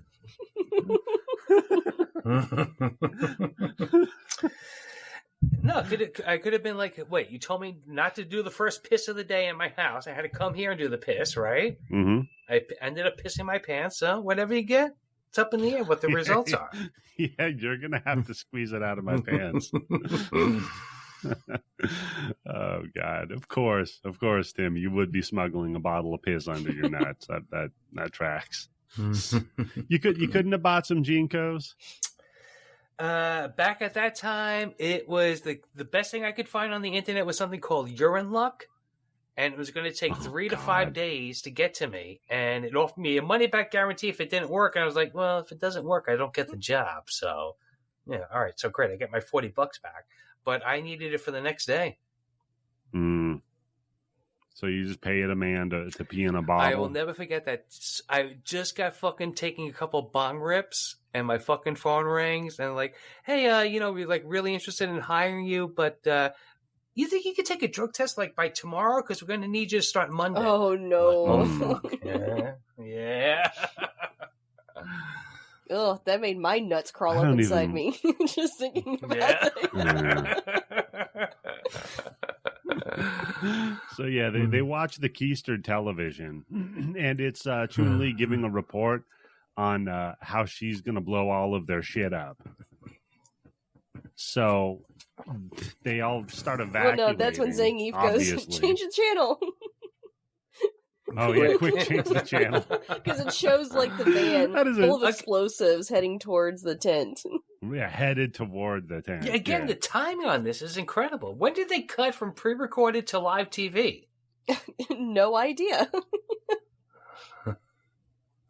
Yeah, that's a good point, Tim. Or was it always live? And if it's live, how did they get that? Like, how long is that wiring would you need to be close to an antenna? I don't know. And what channel is it on, too? Like, you got to turn your channel to channel 3. Yeah. I think it's like a local broadcast. Because is this a report that's played worldwide, or is this just like a local thing, closed circuit? Huh? You know what? There's a lot of questions that are not answered in this movie. I wonder if there's a novelization of this movie. I played the video game. Oh yeah, Street Fighter the movie. Are there books? Street Fighter books? I have no idea. I'm sure there's comic books. That's a good question, Candice. I have no idea. I hear somebody tapping away. Yeah, there are. No. Oh, wait a minute. Are they naughty books? Oh, Eddie, I think we just found the market. Yeah. Hold on, guys. We can do an audio book. Okay, here's the Street Fighter Origins Saga. It's $40 at Barnes and Noble. What type of book is it? A book or like a graphic novel? What is it? That's what I'm trying to find here. It says there's 120 pages, so that could be either. No, 100. No, it can't be a book for 120 pages. That's a booklet. I think the Halo books are like 120 pages. They make really short adult books sometimes. Yeah, I don't know, but there you go.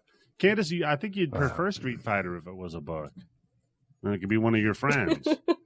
Thank God for Kindles. You can read those fucking 110-page books. If I were in the fucking Barnes and Noble and I bought a fucking book that was 110 pages, I'd be embarrassed to fucking read that in front of anybody. And if you're interested in buying me a book that's 110 pages... Oh, shit, Candice! Go to, Wow, yeah! Very well done, Candice. Fuck! Hats off to you. Yeah, if people wanted to buy you that Street Fighter Origins Saga... they should go to Instagram and Twitter at HorrorHoochie69 and follow me, and also look on my bio because there's a link to my Amazon wish list, and anyone can buy me anything on that list. And it'll be a surprise. Are they getting some feet pictures out of this or something? What? No, nothing. Literally nothing. It's just out of the goodness of their heart. She thought about it. Well, guess what? You know what? I'm going to set up a page because I just spent like $150 on some Daredevil omnibus books. Oh God. Because I forget who. Because I'm already been smoking and drinking, but somebody who follows us posts like every day, like a Daredevil fucking comic book that they're reading on Twitter. Bronson? And I'm like, oh man, I fucking remember that because Daredevil was always my favorite.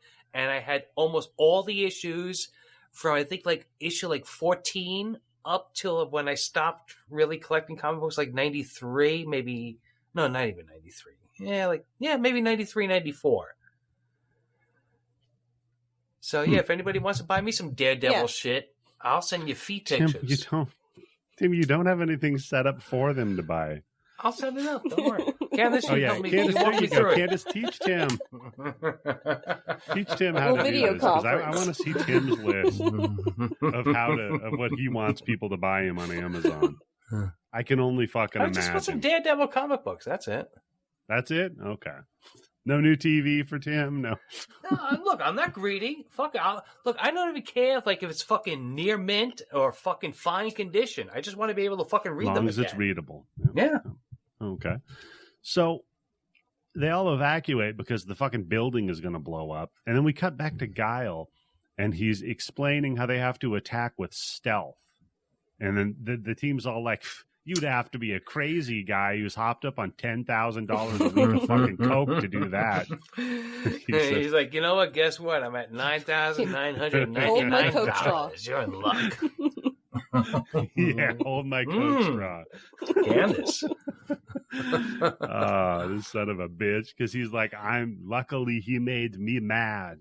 And I'm like, oh, he's angry. You could tell because of that. When a guy from the South in America is pissed, you can really hear it in their voice. So you could tell Van Damme is pissed. So now we cut to this torturer with E. Honda and Bison, right? Or not Bison. Balrog. Not Balrog. Balrog. Yeah. God damn it. Who's supposed to be Mike Tyson at this point in the game, right? Who, again, the names were switched. Yeah. In America. M. Bison, Mike Tyson, yeah. Right. But Balrog was when they're like, hey, you know what? Let's try to get even closer. No, Balrog, they were like, hey, what was the thing in Lord of the Rings? Wasn't it also a Balrog? The Balrog? A ring? Yeah. No, there was a Balrog. That was what fought Gandalf when he fell. When he was Gandalf the Grey. It was a Balrog. Nerds. Yeah. Yeah, Tim. Oh, I'm sorry, Tim. That was in a book that was longer than 110 pages. Fucking nerd. Unless you're gonna do a fucking serial, you better not give me a fucking book that's 110 pages. Because I think I bought the Green Mile maybe at 110 pages of. You know, that's the only reason I've never read that Clive Barker book that Hellraiser is based on, because it's so short and I don't want to pay full fucking price for it. Just get a collection. Hellbound Heart, yeah. If you get the Books of Blood collection, the one I have at least has Hellbound Heart in it. Yes, and I know I have the sequel to it too, where he works. God damn it! Sometimes I hate being fucking too high. What's the guy's Harry? Who's the detective in this Clive Barker book? Harry Buttcrack? No. That guy kid is so good. He was the guy in Lord of Illusions, the detective. Harry Ballbag. Whatever. That guy, there's a crossover with him and Hellraiser universe. Oh, nice. I can't wait for that to come out in movie form. Because we love crossovers. So, yeah, Guile, he gets these new orders from the dork is what I call the guy. He looks like Anderson Cooper. His war boss. Oh, the guy who wears garters. Anderson Cooper. Yeah, exactly. The most English guy. Yeah, he's from Ace Ventura 2. When Nature Calls. Yep. Oh, is he? Oh, he works for the embassy. You're right. He's the little wiener guy. Yeah, he's the bad guy. Yeah, so he's this little wiener guy. He's the America boss, and he's like, Guile, you can't do that. That's not what we're gonna just pay them the thing. And then Guile just cuts this fucking promo about, he's like, I will not do that. We will not just get, I guess that's what we do. We don't care, y'all. I love America. And he's like, you can do that, but I plan to compromise to a permanent end. M. Bison. And you're like, nobody talks like then that. I'm going to eat a hamburger with some chips. Yeah, hamburger with chips and mayo. Hey, they invented fucking chips, didn't they? The Belgians? Oh, yeah, they did. Them dickheads? They did. Yeah. Yeah, that's right, motherfuckers. I got that's right. I got that right. Hats off to you. You know, you accidentally. Sometimes, yeah, that's right. Sometimes. You no, you know what? Hey, I'm giving you full credit. Accidentally right is the best right. That's right. That's right, because nobody expects it. Yeah, that's true. That's you, Tim. You're like a sniper with your being right. You don't do it often, but when you do. That's like I always go to bed dreaming. One night I'm going to get on Jeopardy, and that's going to be the fucking last question. I'm like, yeah. You're like the mysterious stranger in Fallout. You just randomly appear. Yes. Well, that'd be I have not seen a person dressed like that for Halloween. That would be a great outfit. Oh yeah, definitely. It also looks like Phantom Limb, which they're both based on the Phantom. Yeah, so true. Makes sense. Yeah, the 4 people that understood the reference of the outfit would love it. I know next year I'm getting a fucking a duster and going as a cowboy next year.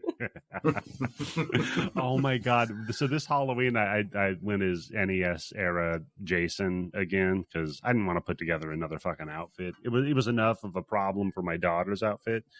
But what I did was I did like a Dexter kill room looking thing in front of the house with a bunch of plastic sheeting, that's cool. And fake blood everywhere. Why didn't you post pictures of it? Dude, it nice. We were rushed, honestly. It was kind of a last minute thing. He doesn't do it for publicity, Candice. But I want to see it. I'm nosy. I don't know. He's not that guy who builds a fucking horror house that has traffic built up. I love looking at other people's decorations. Yeah. It always gives me ideas. So when my wife was like, we could have, she's like, next year we could do this better. We could do like a backlighting behind the plastic, and everything. And I'm like, yeah, because it looked good, but it was like, it could have been better, And by the end of the night, so many kids were so fucking scared to come up to me to get the candy. I had to like lift the mask up a bunch of times and wave at him. Like, oh, it's okay. I'm a person. Aww. Don't worry. The fucking giant monster dressed up by Dayglow colored Jason. He's not going to kill you. And then this dumb fucking whore, Jesus. By the way. Oh all my right, God. Let's hear this. Comes up to me. She says, "Oh, Jason, where's your chainsaw?"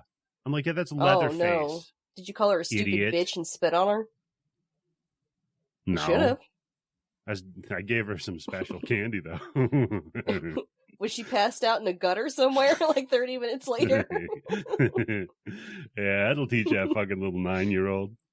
Come up to me asking about chainsaws, you dumb bitch. So anyway. Well, that took a turn at the end there.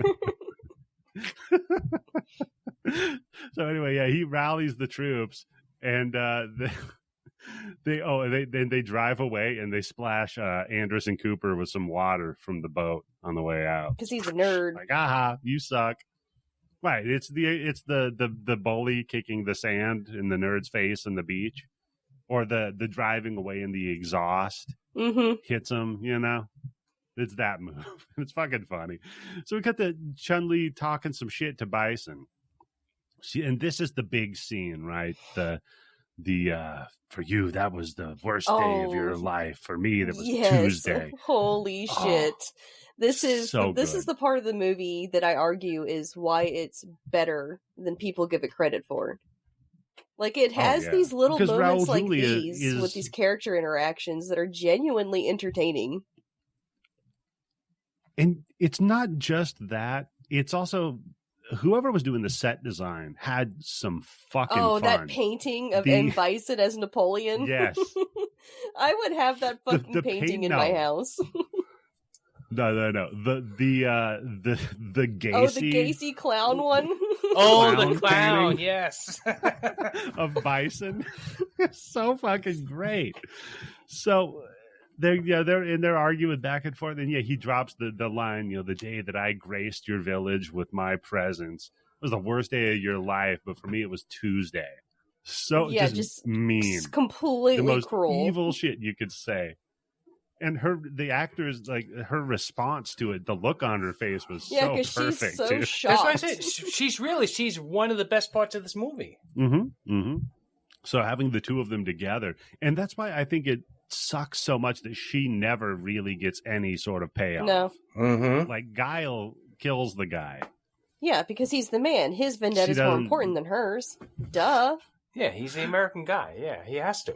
Well, he's the American. That's a good point. Plus, his best friend just got, turned into a fucking mutant. Yeah, but he's still alive. It's a little bit more fresh for him. It's a pity victory. So, yeah. Then Dalsim, this is when Dalsim notices that what he's doing to this man is torture and evil. So he decides he turns the knob from evil to good on the Clockwork Orange projector in Charlie's head. And it's a good thing. Speaking of timing in movies, Tim, because it was at 49% evil. I was just gonna say yes. He gets to be 51% good. Parts of this laboratory are so cartoonishly evil. Like it really is like an Animaniac set or something in real life. No, I'm gonna go old school. It's like a fucking Batman 1968 TV series fucking cheesy. Laboratory. The fucking plastic bags written on it. Yeah. It's the lab that was in the Monster Mash video. It's just ridiculous. Like shit bubbling. And again, the IV bags full of Gatorade. Yeah. That's supposed to be like steroids. Mutants. Yeah. Yeah.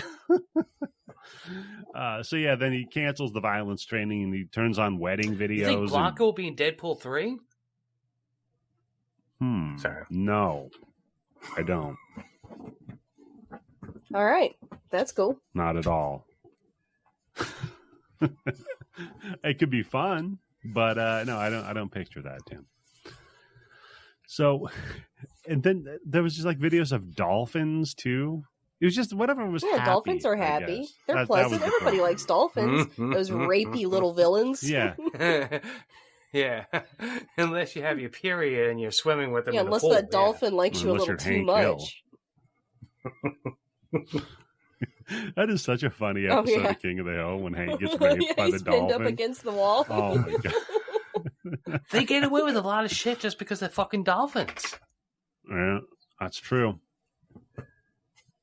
Tim's trying to. Tim's now when you actually how to turn look at what himself into a dolphins dolphin. actually act like in the wild, it's horrifying. They literally murder other animals for no reason. They just kill them for fun. Yeah, they torture animals. They put their. Yeah, they torture. And then they have whales. giant orgies where they rape other animals. They drag kittens into the water and drown them, and then they put their little fin up over their mouth like to cover up a laugh, and they run away. I want to see dolphins versus a kangaroo and see what happens. Yeah. By the way, you thought that the Republicans were anti-Semitic. Dolphins? Highly anti-Semitic. They're just the worst. I mean, they often swim in a formation that looks like a swastika. That's true. Like, look at videos of them. You can see it. We've been trying to get them to stop, but they keep claiming it's some Hindu peace symbol or whatever, and technically getting away with it. They're like, there's two things older than that: dolphins and Hinduism. I do have to admit, I just pictured a dolphin with a Hitler mustache, and it's kind of cute. I have to admit, if I'm being honest. There's a flipper joke in there somewhere. Yeah. Flip pile or something. I don't know.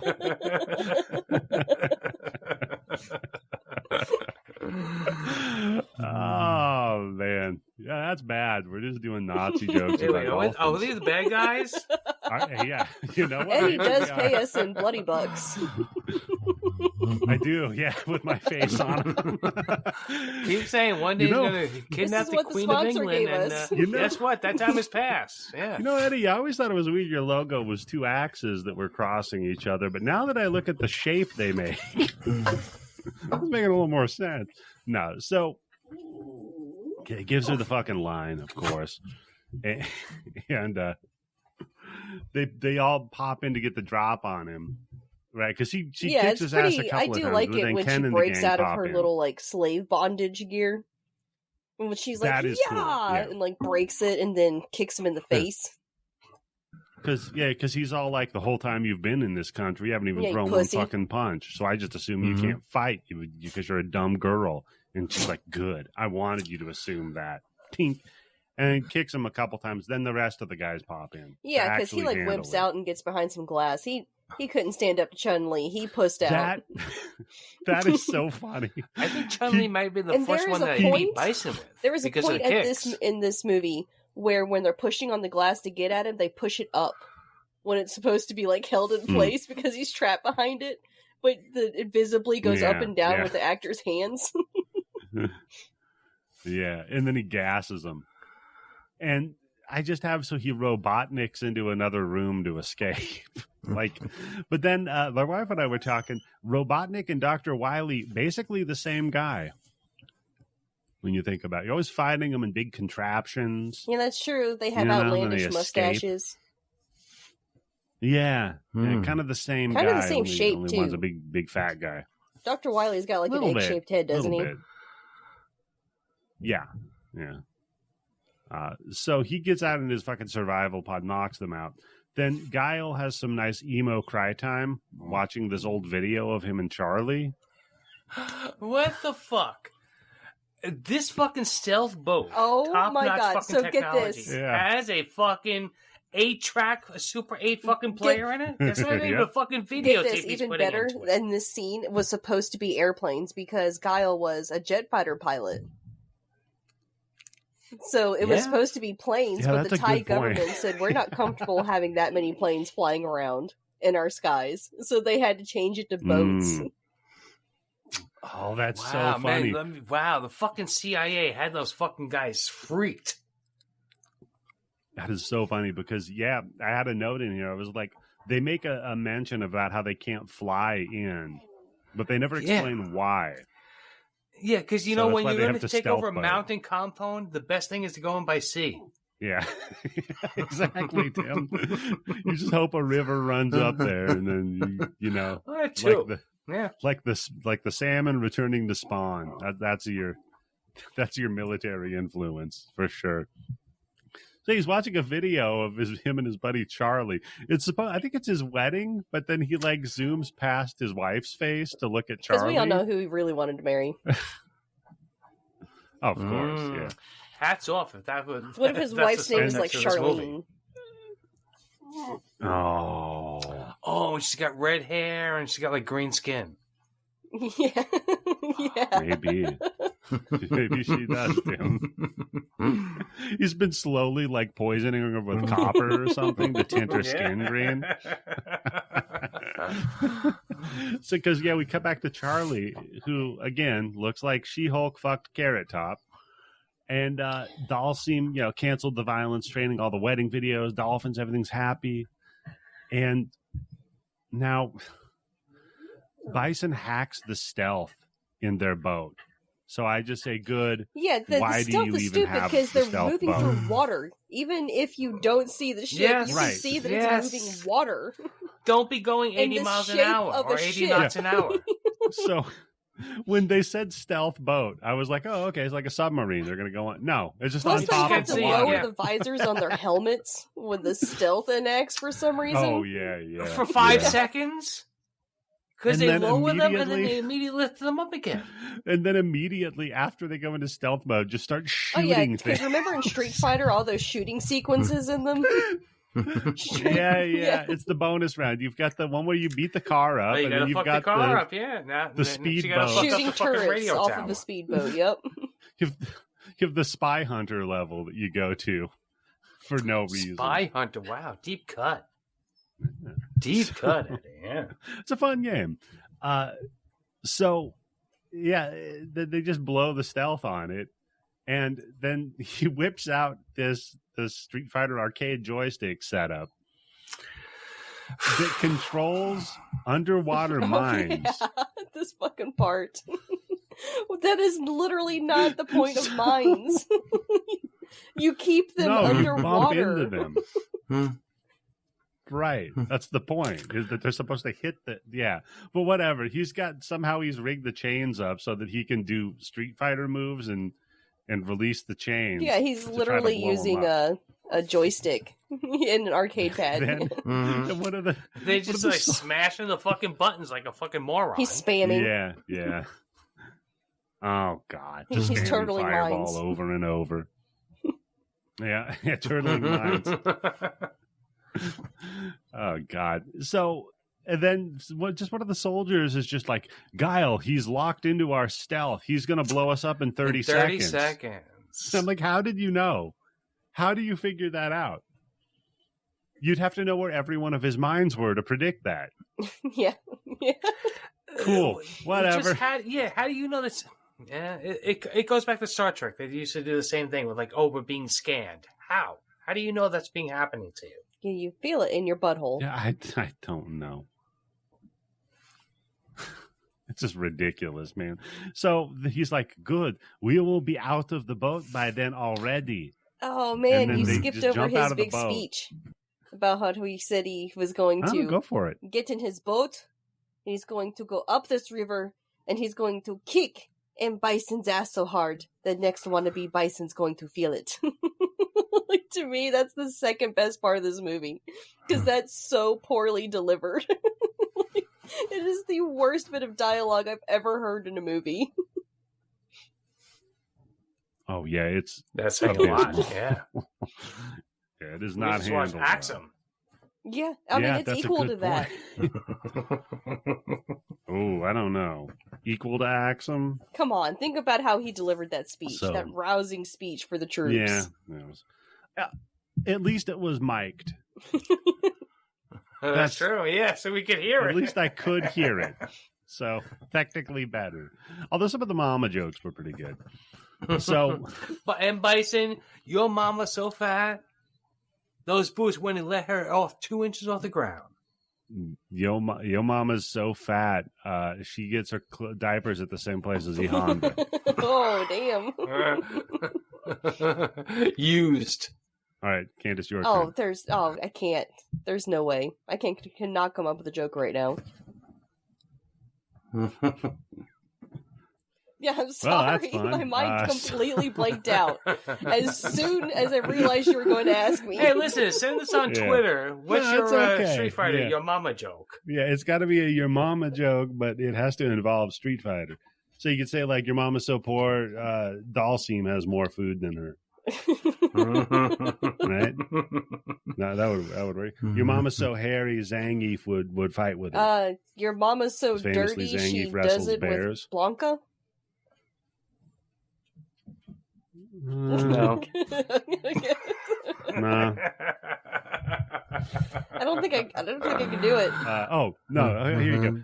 Your mama's so cheap she uses Blanca to recharge her batteries. You see, yeah, that's way better. Oh. See?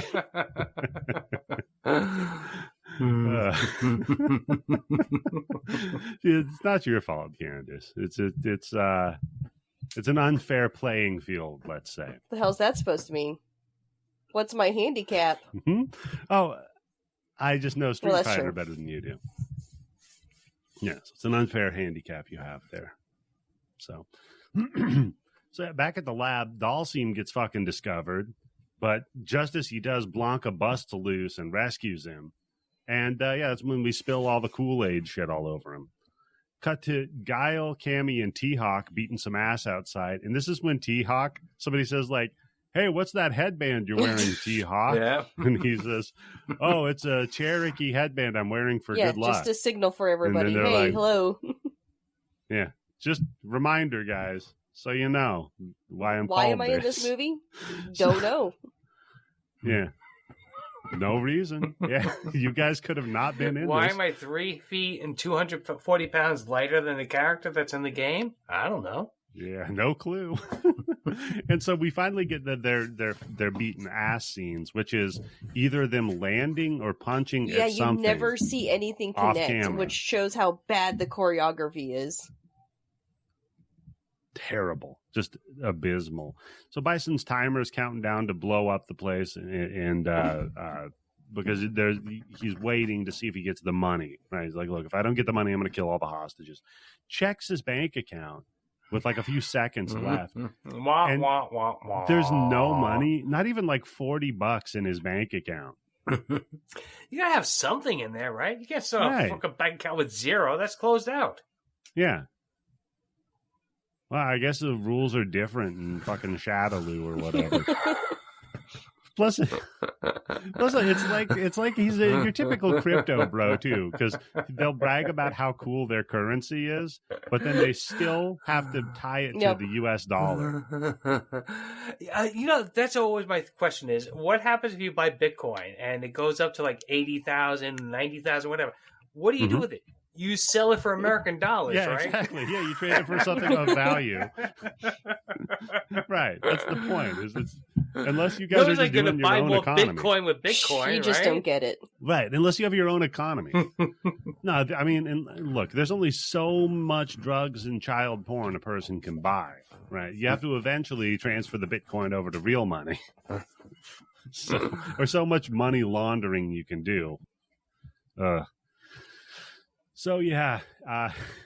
Also, I love that he's like, all right, open the hostage pit. We're going to fucking kill them all. And the girl announcing, like, opening hostage pit. Is this a recording? I think it's a recording. Her job? I assumed there's other recordings, too. Like, someone else is using these words in this voice. Yeah. So you think that it's like a pack you buy for your evil lair? Like you get it from a website, which means other people have the same pack somewhere else. Right, yeah. So it's like, what do you buy, the Halloween spooky sound CD? Like that. but for like evil layer CD. I should cut that and put that up on like SoundCloud. What, the evil layer speech? Opening lift detected. For hostage execution. Tim, you could be the watermark that just says copyright every few seconds during the recording. If you hear this voice in court going copyrighted, you know it's real. Yep. Yeah. So, yeah, he gets fucking pissed off because they don't give him the money. He's like, all right, kill the fucking hostages. And so they're deploying Blanca, right? He comes up in the weird suppository tube he's in to go kill the hostages. At this point, his body mass was supposed to have increased by 100%. And this dude... Yeah. I thought it was 71%. That's still a big fucking percentage. That's still fucking pretty big, yeah. And he looks puny. Yeah. He looks so bad. He just has this, like, cheap prosthetics on his face. He has terrible orange wig.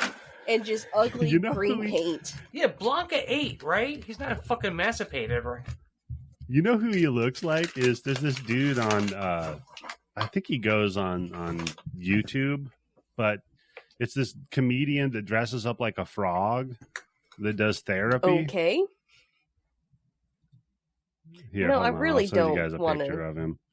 Hey, look, it makes you feel happy. So, what's wrong with that? Yeah, he makes you feel happy. All right, here you go. So I said it's on Instagram, so you know it's not Jar Jar's asshole. I don't know. Could be Instagram after dark. He looks like... Oh, God, yeah, that guy kind of looks like what the Blanca fuck? In Street Fighter. I'm a janitor? What the fuck? Yeah. He's sitting in an airport dressed up as a frog? Yeah, so that guy kind of looks like the Blanca in the Street Fighter. It's like that level of effort in the costume. Yeah, pretty much. But no, Guile flies out of the tube thing and kicks Bison. Because it's like, now I guess it's his turn to get revenge. Yeah. Or whatever. I don't know. Then we just get it becomes a shooting game. Because... the Cobra command forces the Shadow Lu forces versus the versus like the Cobra. AN. It just looks like G.I. Joe versus Cobra. Cobra with more of a flourish, though, right? Because you got like alien shit coming out of the fucking mouth. Yeah, red, like Bane, not blue, right? Yeah, if Bane fuck Cobra, this is what we would get. If Bane fuck Cobra, first of all, sign me up. There's got to be some art about that somewhere. Oh, there is now, Candice. And you're involved. I was fucked in the dark. And Tim's feet are in there, too, somewhere. On the side of my head. So, those Daredevil fucking comic books are expensive. Jesus Christ, some of it's like a fucking $100. Look, man's got to eat, Tim. I get it. Okay? Man's got a feet sometimes, too. That is true. My wife found out, by the way, that foot fetish people hate flat feet. Oh. Well, I'm out then. They're very against it. Oh no! Come on, there's got to be an extra kink though, right? For fetish people who like the flat feet. Nope. Does not matter. It doesn't matter if your feet are so freakishly flat that they suction cup when you walk on linoleum, like my wife's. So wait, like, so if she like walked on your back, she can do like that cupping thing. So can she do like a gecko thing and like go up the sides of walls and stuff? Yep. Yeah. Oh shit. We make fun of her at the beach because we'll be looking at our footprints. My God will be like, "Look, there's Mama's footprint." It's like Godzilla's. It's just completely flat. Beautiful woman. I love her to death. Too good for me. This is just the big fight scene, and it sucks. It's fucking terrible. I do like the E Honda and Zangief fighting in the Bison Land model, like a kaiju fight, and they put the Godzilla sounds and shit behind it. I remember this wrong because I watched this one time in a video. I thought this is the part where you got to see E Honda kind of doing the fucking 1,000 hand motion because it was on like a TV screen and it was like blurry. Yeah. But they do a fucking Godzilla thing. Yeah. Yeah, because it's two big guys fighting. Why not do a Godzilla thing? Yeah, why not just have them pop into a wrestling ring? Yeah, exactly. Why not that? And then E Honda could do the stink face. Oh, yeah. On Zangief. With his big old diaper butt. Man. Wrestling it was such a great sport. The guy just rubbing his bare ass in somebody's face. That's good. So Guile takes fucking Bison apart. And he falls back onto his big Robotnik machine and starts getting electrocuted. Yeah. Zap. Someone inserts a quarter at this moment to continue. Mm-hmm. Yep. You're like, motherfucker, I just beat him. Cock-sucking son of a bitch. He does. He picks up the phone. He's like, hello, other USA man.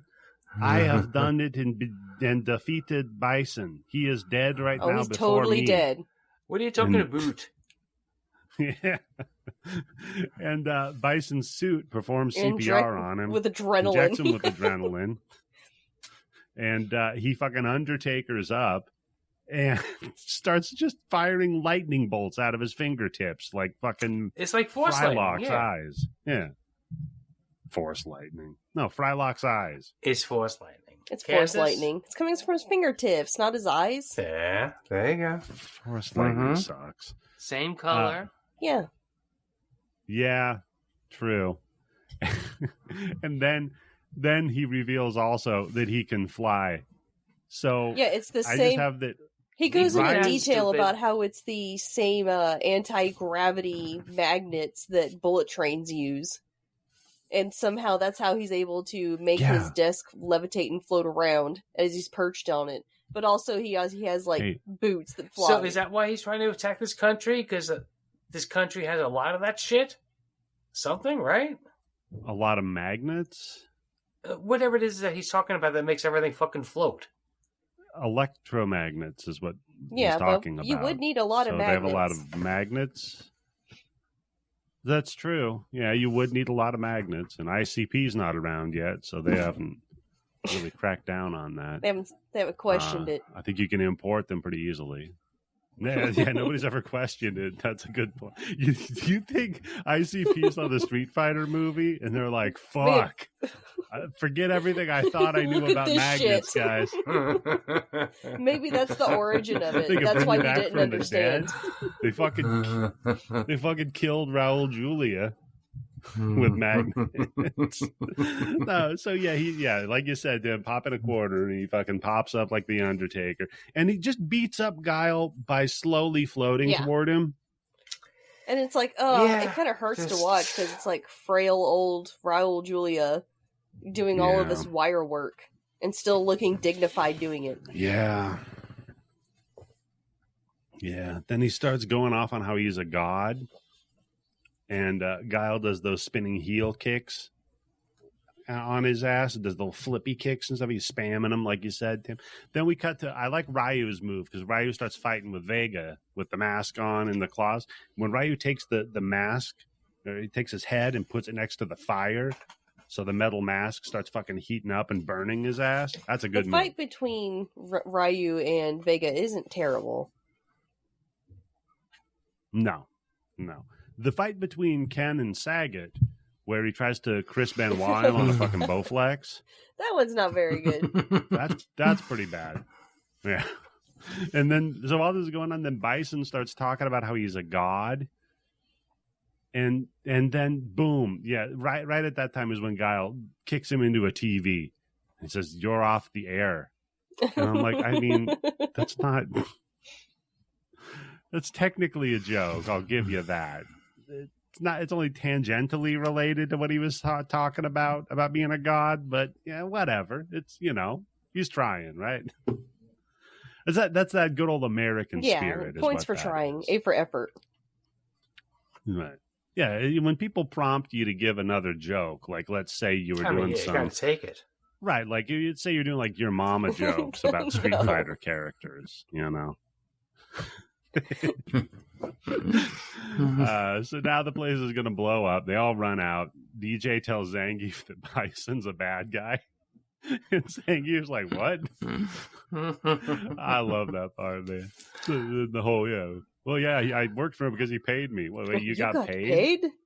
Well, you talk about when you skip the part where DJ like pieces out while Bison's giving a speech about how we're going to go down like warriors. We're gonna fight to the last man. He's just like, what? I'm out of here. I forgot that. Yeah, he just grabs the money and leaves.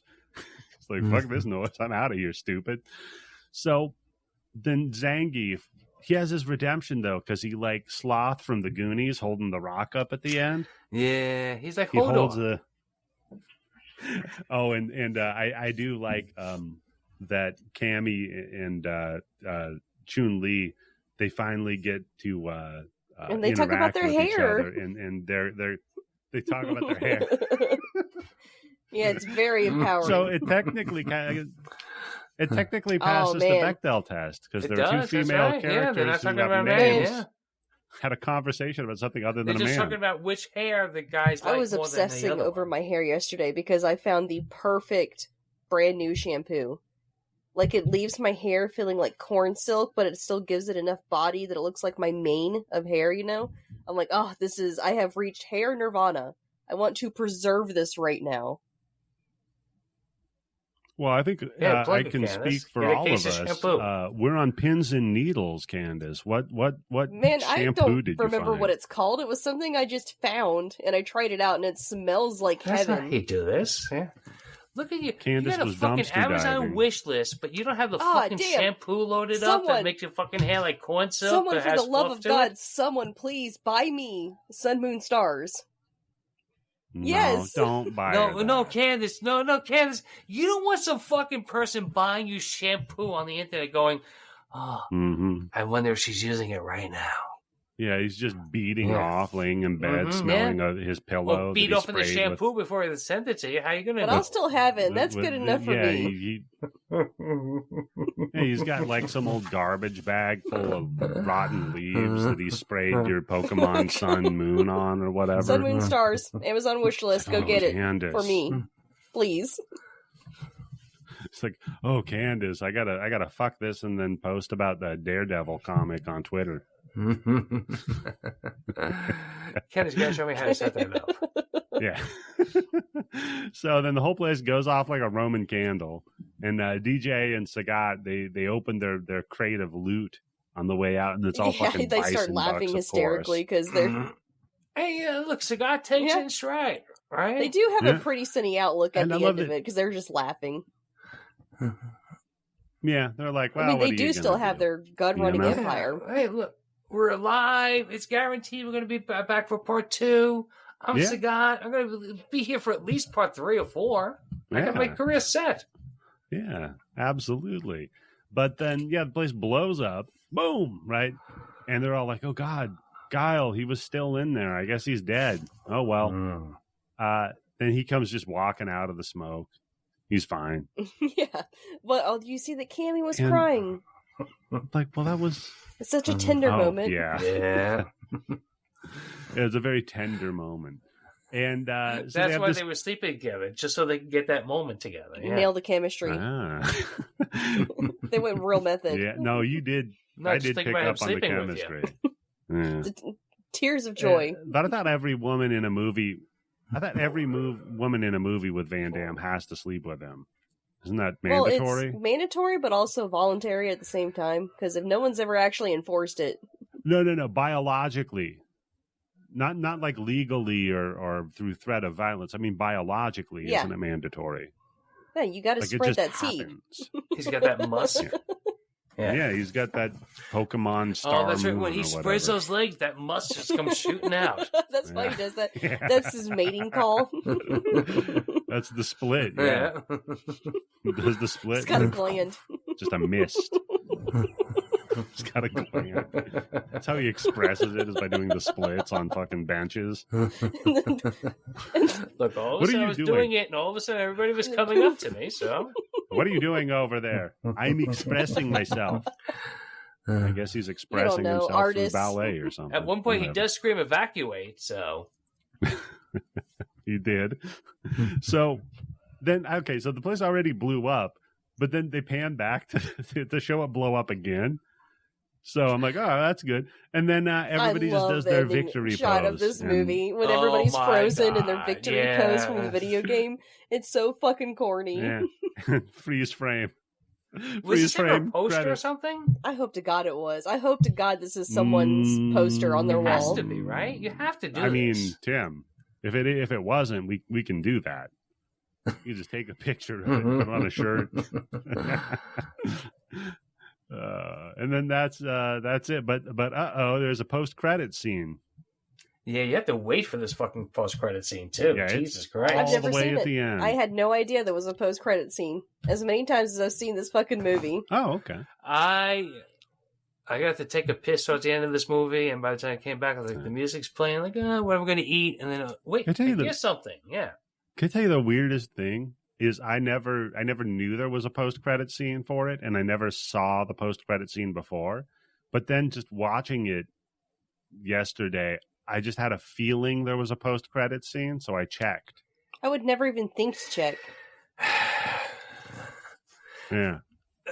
I think we're just so conditioned now that when you see movies, especially like this, that you just like, there has to be something else after this. They can't just end it like this.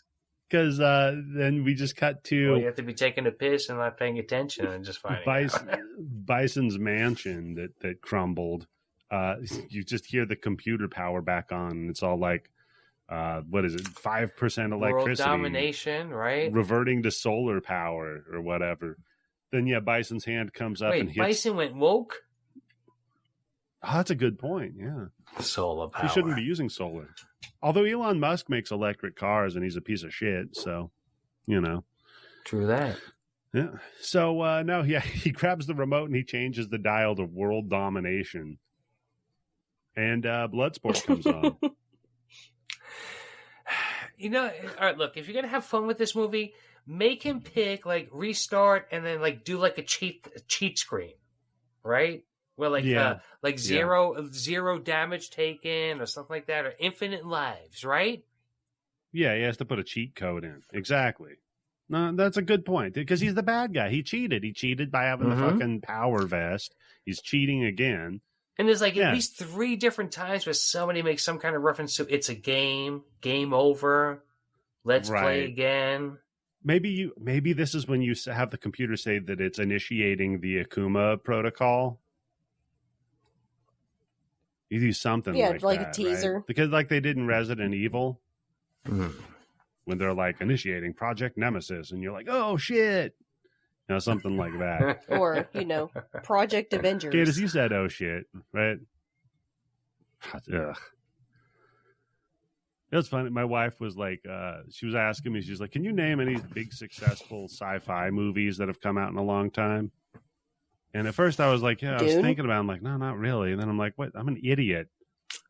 The 2 most successful things are fucking Marvel and Star Wars. It's comic science fiction, though. It's separate. Explain to me one superhero origin that is not science Doctor fiction. Strange. Batman.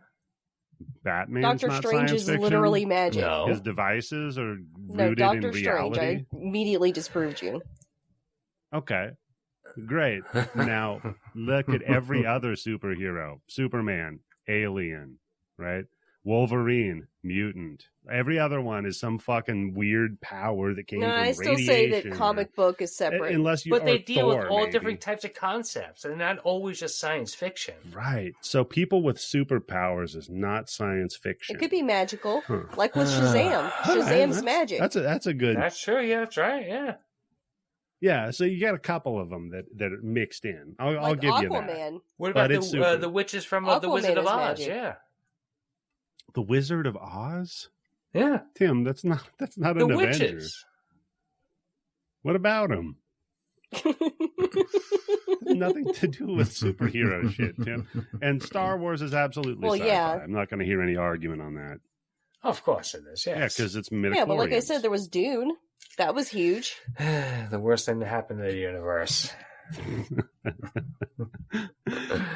So yeah, Because I still read a lot of Star Wars novels. I listen to them on my Audible account, and they keep trying to work it in. They just keep trying to work those fucking things into the fucking lore. What a and dumb it's just idea. Not right. No. Just leave it magic, right? That's all you gotta do. Just come up with some fucking Darth fill in the fucking name, comes up with a thing that they give to everybody, and just gives them all. Like the boys, right? Everybody has it now. Everybody has I mean, that's coins. how it works, right? Mm-hmm. Yeah. The way it should have been. The way it was. Yeah. The last Jedi set that up with that fucking kid just picked up the broom. Yeah, they did not follow through with that. Yeah. Unless Luke fucks somebody and that's his kid. He could have. You never know. So that about does it for this episode of the Bloody Bits Horror Show. Now that you guys are talking about fucking Star Wars, Tim, is there anything you want people to pay attention to on the internet that's not Star Wars related? No, like I said, just always, if you can't join the Patreon for a small amount of money and get a bunch of fucking movies for free and be able to request whatever movie you want, just give us 5 stars on whatever you're listening to. And listen to me on the Grind Bin, Mustachio Podcastio. I think something coming up on Everything I Learned from Movies. And I think I'm going to be on Serial, Season 8. Serial. Yeah, Tim, you're just popping up everywhere, man. Should be coming up probably this week, the Adventures in Dinosaur City that I recorded with Everything I Learned from Movies with Steve and Izzy. That should be coming up, they said, the first week of November. And at HorrorHoochie69 on Instagram and Twitter. And don't forget to buy me something out of the kindness of your heart. Oh, God. That's right, yeah. And at Yobo Gold, too, because he's going to need feet some. shots? Send me some fucking comic books, yeah. He I'm needs cheap. those old man sock garters. And if you want more of me, tune in to Ed and Matt on Campus. We just returned back to Daleman University from our I think this is when the insanity is going to start hitting. Yeah, I think so. You think so? Have you been catching up on it? And you think this is when the insanity is going to start? On it because I criticized you in the last episode. Oh yeah, you well actually mad about Werewolves grins. association with silver teeth. Yeah, because of a Bush song. Oh, and by the way, if you're wondering if the first 20 minutes of this episode are about nu metal, they are. Because somehow it always ends up that way. But we have to have Bobby on, though. He's the expert. So that end, of course, go join the Patreon at patreon.com/bloodybits to get access to our bonus episodes as well as the Blood Bank with Tim. How many movies? Have we hit, how close are we to 7,000? How close are we to 7,000 movies? You know what? I'm going to check it right now because it's been updated. We are at 6,941. Holy fuck. Damn, if we were fucking playing some kind of game, I would have won something, right? Yeah. Somebody send me some comic books. Yeah. So here's some of the recent additions. We've got Hell's Kitty. Nick, a Hollywood screenwriter, discovers his cat has become murderously possessed and will stop at nothing to rid him of any woman in his life. As his life unravels out of control, Nick must find a way to have his kitty exorcised, or the demonic spirit haunting her, and creating a body count. Okay, so it's about possessed pussies. It's got haunted pussy. Then what else have we got busting that pussy, I guess. Yeah, busting makes me feel good. So what else? Oh, you know what we got here? Here's one for you, Tim. Exterminator 2. Oh, Ginty, right? Yep. Yeah, I saw the original one in the movie theaters. I'm like, growing, what's a chicken ranch? What's a chicken hawk? Yeah. Flamethrower wielding vigilante John Eastland returns to rid New York City of a drug lord and his gang. How? With a flamethrower, you know. Well, you can burn the product too. It's very efficient that way. Yeah, come Good thing Van that's Damme's kind of not intimidating, around. right? Van Damme was around to be killing this motherfucker. In any open carry states, can you carry a walk around with the flamethrower? Yeah. You absolutely can, Tim. Go do it. So, yeah, you can get access to all that and more at patreon.com/bloodybits. So what a journey we've been on. What are we doing next week? We have Mortal Kombat, but I thought maybe we would save that one for last, maybe? Yes. Because I think it'd be a good capper. Okay. Then we've got Double Dragon. Yeah. And Mario. I mean, unless someone comes up with something else. Tim. Can't we do RoboCop? RoboCop is a video game that just came out. It's getting great reviews. No, Tim. It's not how it works, Texas Chainsaw Massacre is a video game. We all played it. It's really good. It's not from the 90s, Tim. The game, that is. All right. Well, we'll discuss. We have no idea. I have no idea. You know what? Depending upon if I can land a particular guest, we'll change it up. How about that? All right. So for Tim and Candice and myself, folks, this is how we end it.